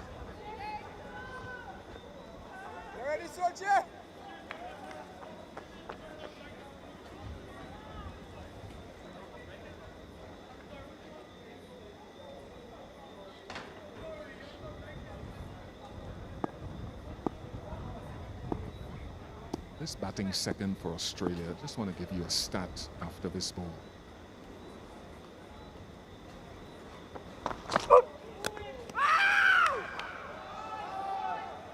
I think the last 7 times, including this match, that Australia have chosen to bat second, they would have lost 6 of those games. 6 of the last 7 when they've chosen or been put in to chase.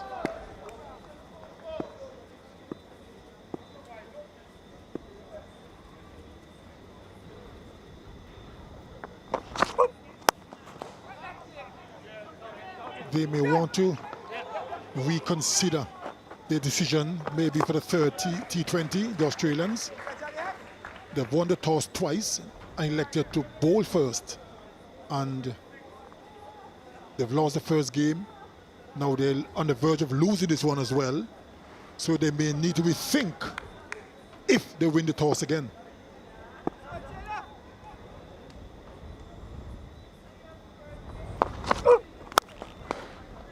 Very professional from Bravo. 131 for 8.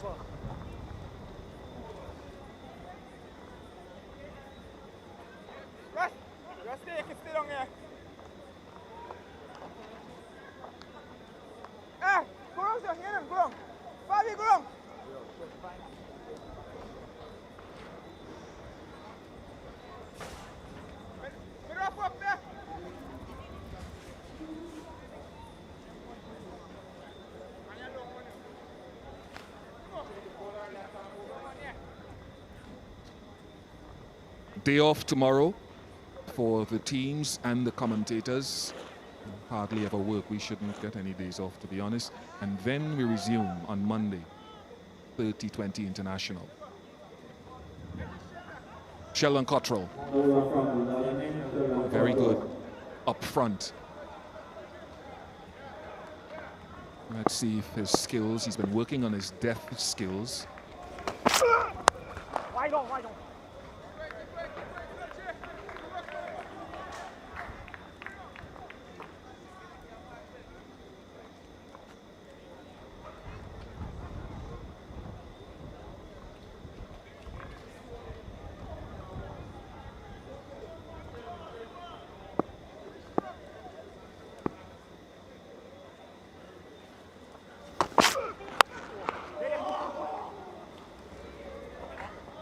And just, I think at this stage, even for Sheldon Cottrell, what he'll be saying and what the guys will be saying to him right now is, Sheldon, we need you to continue refining your death bowling skills, and this is an opportunity and over to do that. So we need you to try to get your Yorkers in, because I remember when he was taking a part in the IPL at Sharjah last year, because he doesn't have a great Yorker, but he's been working on it. So whatever he chooses, pace off or pace on, ensure that you're still practicing the correct principles. And the more you do it, the better you will get. It's all about repetition, because it's a very difficult delivery to bowl the Yorker. It's a high-risk delivery. No margin for error.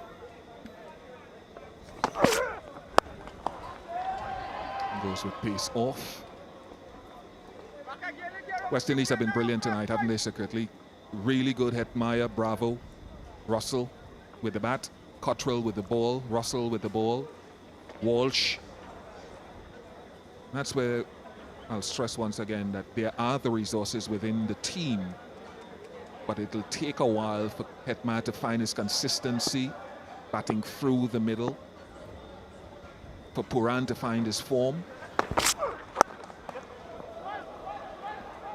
That's exactly what it's all about. It's never a question of talent or the potential. It's just about the consistency or lack thereof. As long as these guys can be consistent over a period of time, they will be a real force to be reckoned with, especially in T20 cricket.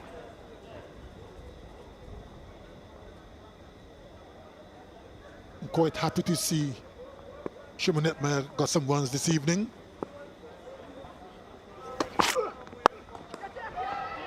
Gone. Cottrell has his man. The offside doesn't prove to be a strength for Zampa tonight.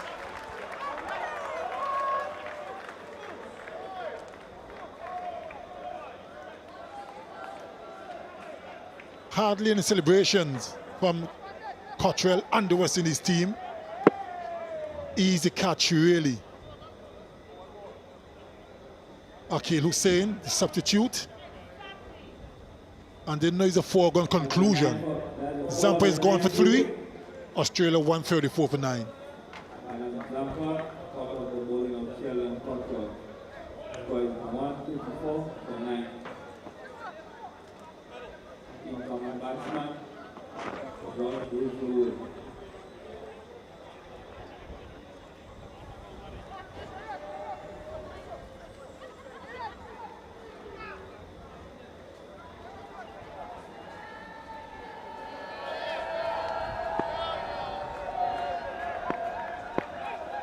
Hazelwood on strike.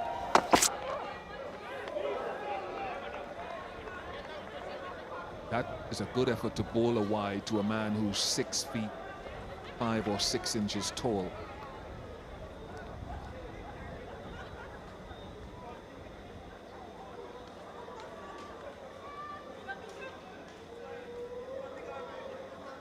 West Indies are on the verge of taking a 2-0 lead in this T20 games. Unfortunate for Cottrell. He stands with hands akimbo, but runs for Hazelwood after his nought last night. 139 for 9.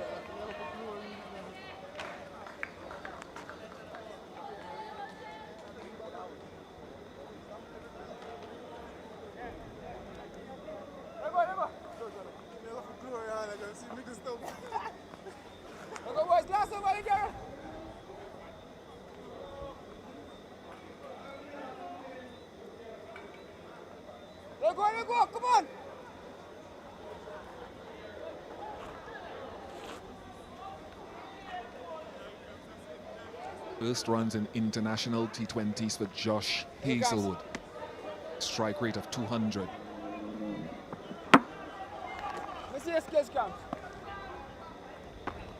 Chris Gale. Final over of the innings. The final over is given to the senior campaigner, Christopher Henry Gale. Clean him up! And West Indies have won the second T20 International. Christopher Henry Gale, second delivery of the last over. Cleaning up Hazelwood. Victory for West Indies. Taking a 2-0 series lead. And they were real exceptional today, Bish. He was special. Nicholas Puran with a 100% record captaining the West Indies. It's a really good recovery after the West Indies felt they were a little short in their batting last night. It was a confidence-boosting win against the odds. Now, today, more comprehensive. Smiles, not there. He knows there's still a series to be done. Australia, still some questions he'll have to answer. But a victory by 56 runs and a lot of good things for West Indian fans to be proud about with tonight's performance. And for the second time in as many games, Bish, they bowled Australia out. This time with 4 balls to spare. And how often do we see that in T20 cricket? Well, it's not been done since 2010 to Australia, being bowled out in consecutive games. But tonight it's happened. Kyron Pollard still injured. He may be available for the next game. Obed McCoy rested tonight. More pleasing. The West Indies have to give them a lot of credit. They've been clinical tonight. Really put a big total on the board, first of all, and then defended it quite well. All the bowlers chipped in. It was a fantastic effort by everyone involved. And the Australians have a lot to think about, Bish, for the remaining 3 T20. They got to find a way to get back into the series. 30 to Simmons after the West Indies were asked to bat. But it was Hetmyer and Bravo with that partnership. Bravo getting a promotion to try to help Hetmyer bat through the middle overs and then expand. They both played wonderfully well, and then Russell added the finishing touches to take the West Indies to 196 for 4.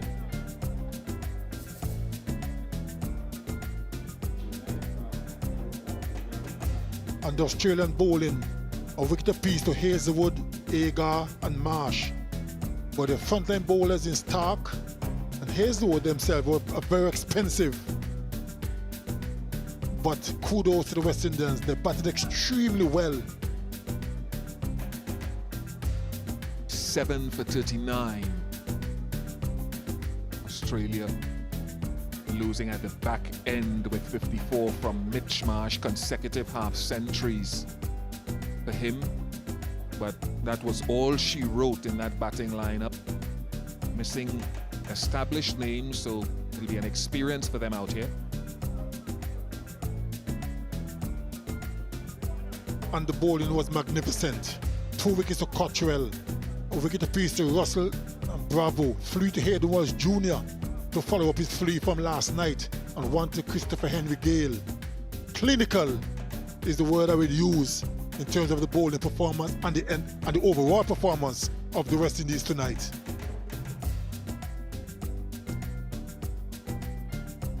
Let's join Samuel Badri.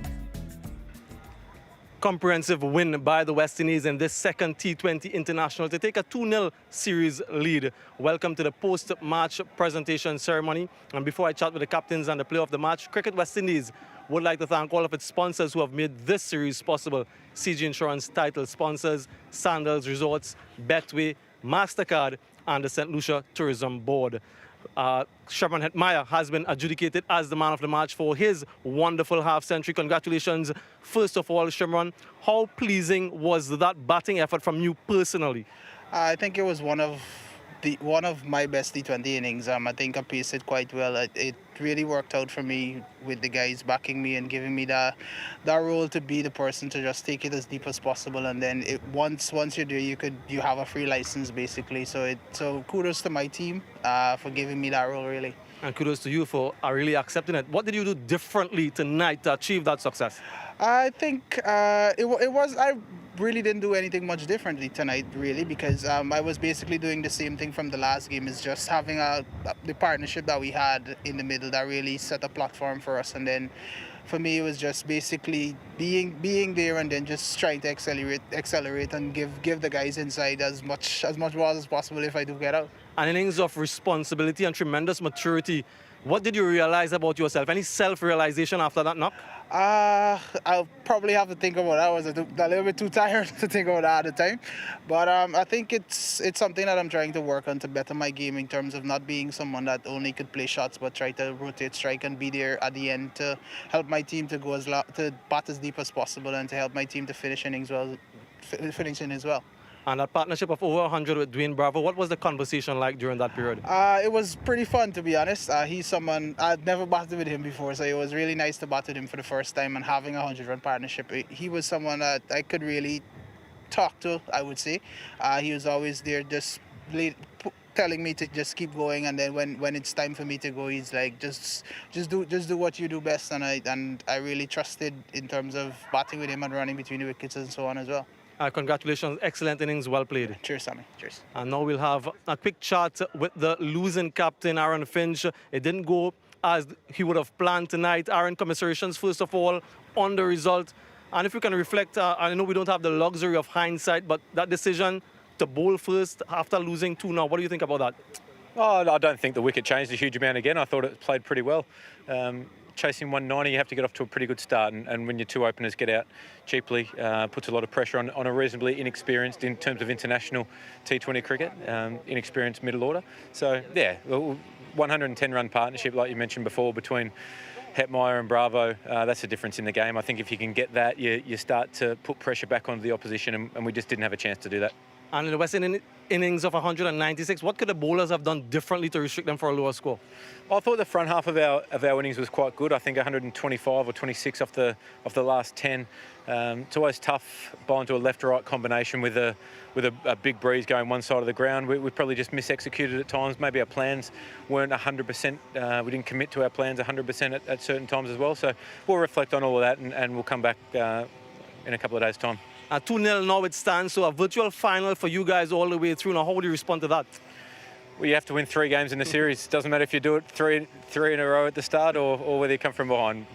We'll keep working hard and come back in game 3. Thank you very much, Aaron. Thanks, Go well mate. in the remaining matches. Cheers. And the West Indies, like I've mentioned before, took a 2-0 series win. Standing captain Nicholas Pooran, 100% win record, 2 from 2, and back-to-back wins in the same series after quite some time. So Karen Pollard, he has something to think about. Congratulations, first of all. What was the most pleasing thing about this victory for you?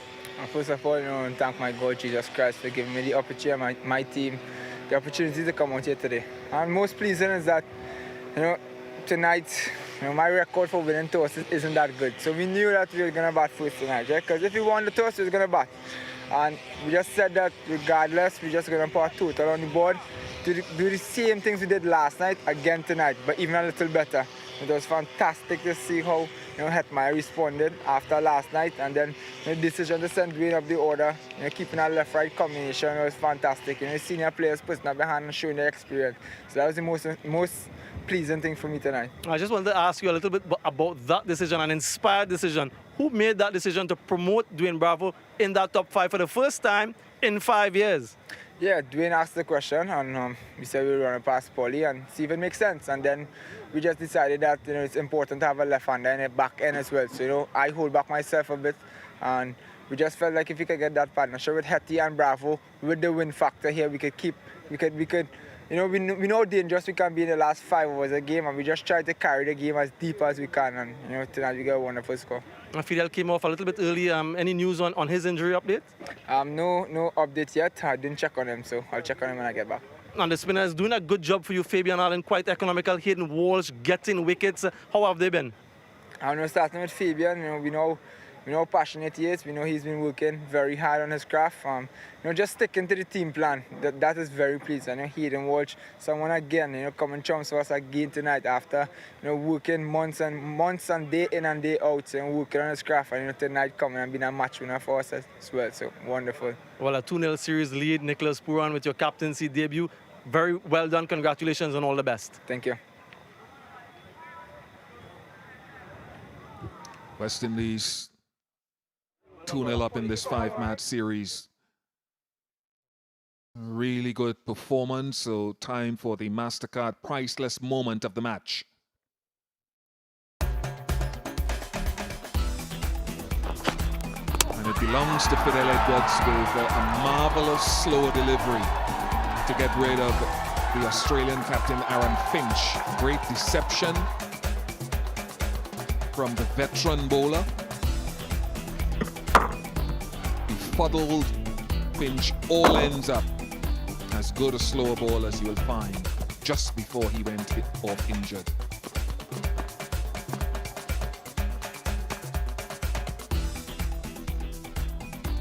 Just a reminder of how match number 2 in the CG Insurance T20I series went. West Indies asked to bat first, 196 for 400-run partnership between Hetmyer and Bravo, who got a promotion. Bravo, that is.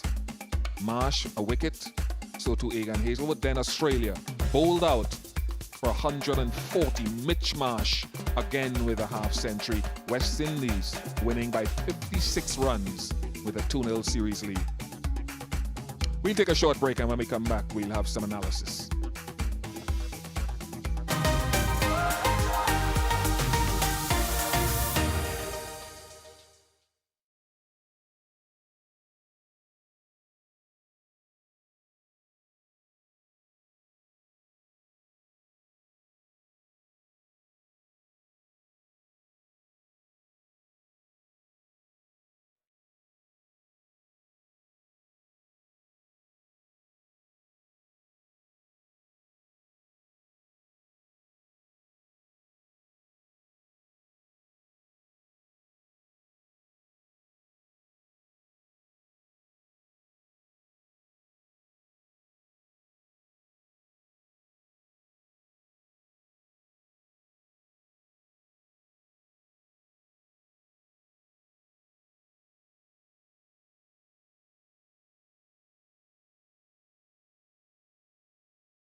Australia continued to struggle to crack the T20 code. Yet again, they go down to the West Indies in the second. CG Insurance T20 International. West Indies again being sent in to bat first, got to 196, and this time around their batting was absolutely superb. Hetmyer in particular orchestrated a wonderful partnership with Dwayne Bravo. They produced 103, highest 4th wicket partnership for the West Indies against Australia in T20 Internationals. Hetmyer with 61, Bravo unbeaten on 47, and there was a little bit of a flourish in the end from Andre Russell, 24 from just 8 deliveries. Australia in reply, they had a good start, but once again, after Mitch Marsh was dismissed for a consecutive half-century, they crumbled. 7 wickets fell for just 39 runs, and the West Indies stole a 2-0 lead in the series.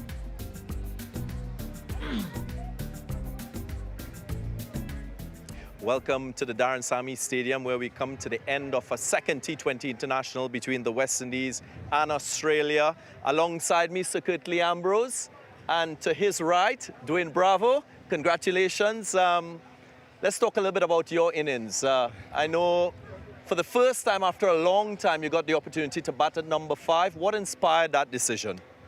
It was always in the team plans. You know, if we bat first, we lose early wickets. For me to go in there and control the innings with the bat, it's more my style of play. Pick up the 1s and 2s. So for me, it's just lay that foundation to give the team a solid platform for the likes of Russell, Fabian, Puran, if Paulie is in the squad, to come and do what they have to do in the back end. So I think we just needed partnerships, and I think, you know, Hetmyer, the way he batted in the first game into this game, and it's just a pleasure to see him bat. Yeah, some people forget the fact that you have 3 Test match centuries as well, and you started as a batting all-rounder. So, Curtly, how do you rate that innings from Dwayne Bravo today? Well, I'm glad to mention that, because I've noticed in recent times he's way down the pecking order, 7, 8. So I started questioning myself, has he lost it? You know? But I was happy to see him batting early today. He's got a temperament. You know, that's very necessary in the top of the order, especially when you lose wickets early. And he showed that he's still got the skills. We talk about his bowling, but his batting is still very good.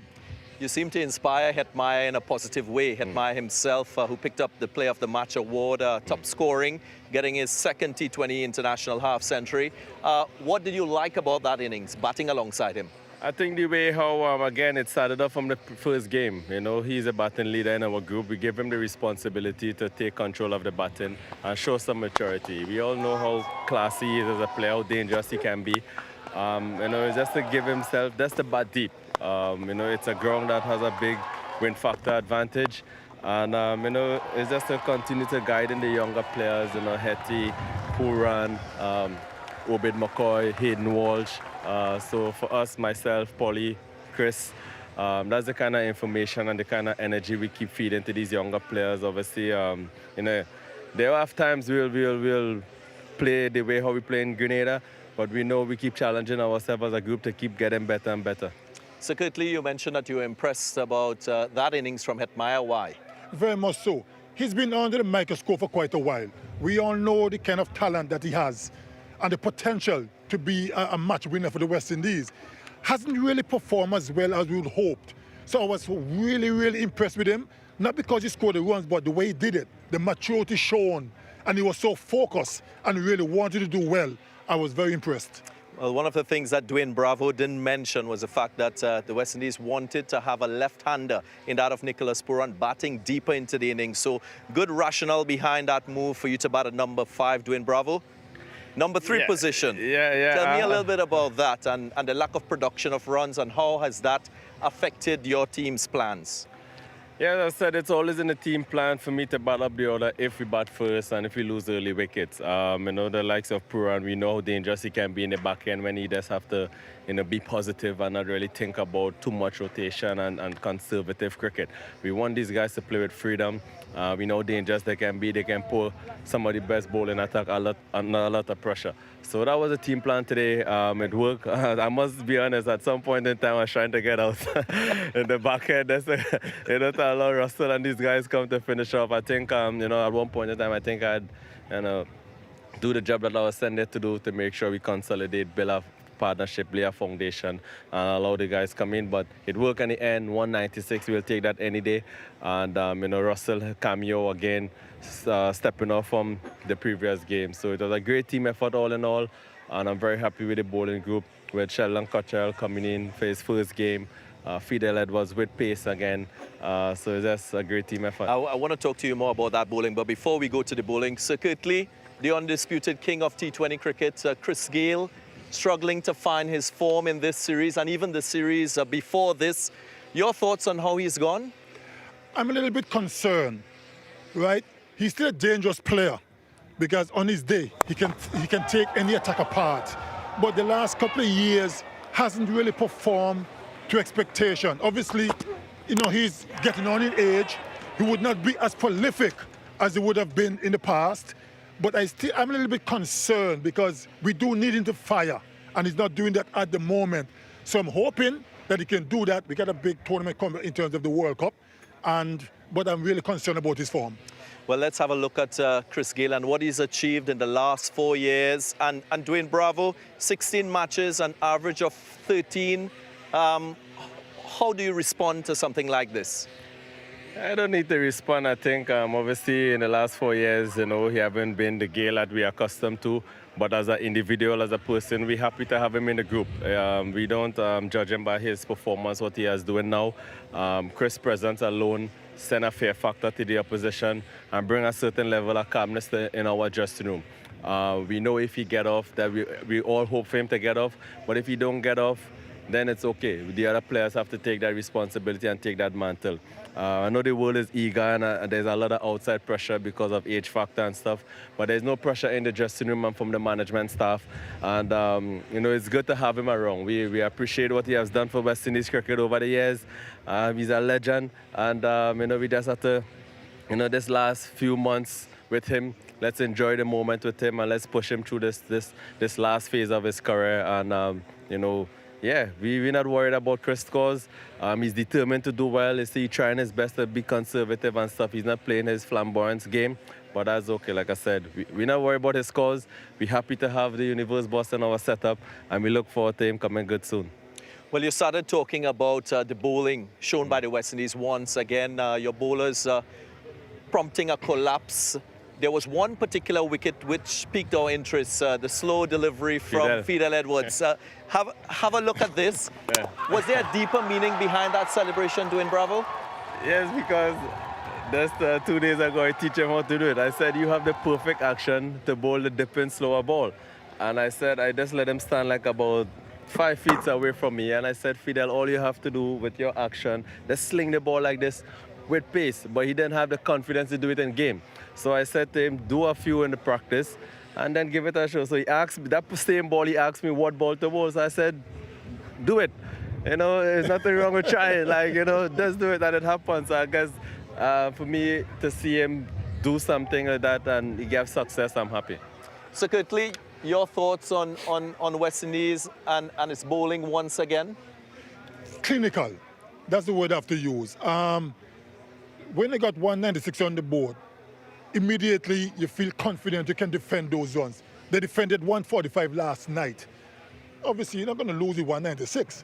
And, with Dwayne Bravo here, he's a master at his craft. You can study all the footage and all about his slow deliveries, you still cannot cope. He's just a master of the craft. And I'm not saying that because we are good friends. It's just a fact. And the bowling has been really, really good. Someone like Obed McCoy, who didn't play this game, he was being rested. And other guys came in, Cottrell came in. And I was just quite happy that I'm just elated, really. I could sense that feeling. So quickly, Dwayne Bravo, thank you for your time. Thank you. As ever, skillful. Your experience coming to the fore with both bat and ball. All the very best to you and the rest of the team for the rest of the series. So quickly, thanks for your thoughts once again. A reminder of what transpired in this second T20 International between the West Indies and Australia. Well, the West Indies, they prevail. They win emphatically by 56 runs and lead the series 2-0. We'll have a day off on Sunday and then back on Monday here for the third T20 International. West Indies will take on Australia. We'll be on air at 7:15 p.m. local time. We might just see a series win if the West Indies go on to win in a couple days' time. We hope that you join us. From all of us here at the Darren Sami Stadium, it's good night and goodbye.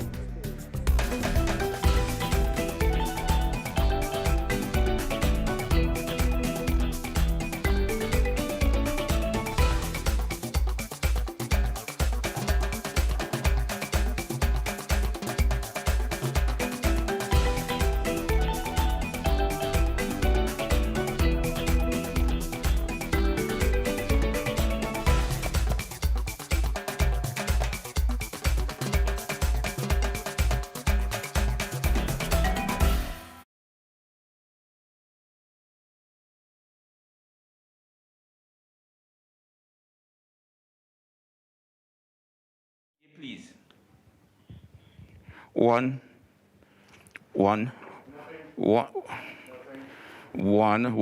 We have nothing. Okay.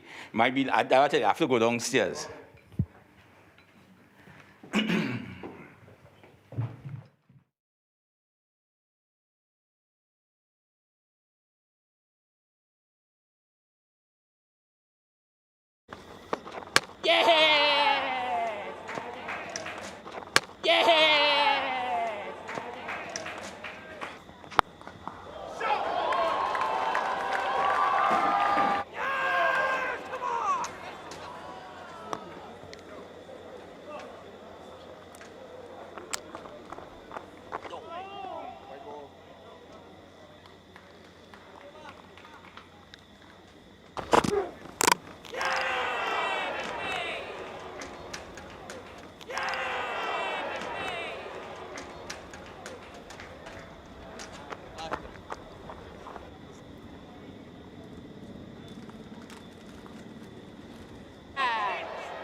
results shortly. Match official.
Get it, bravo!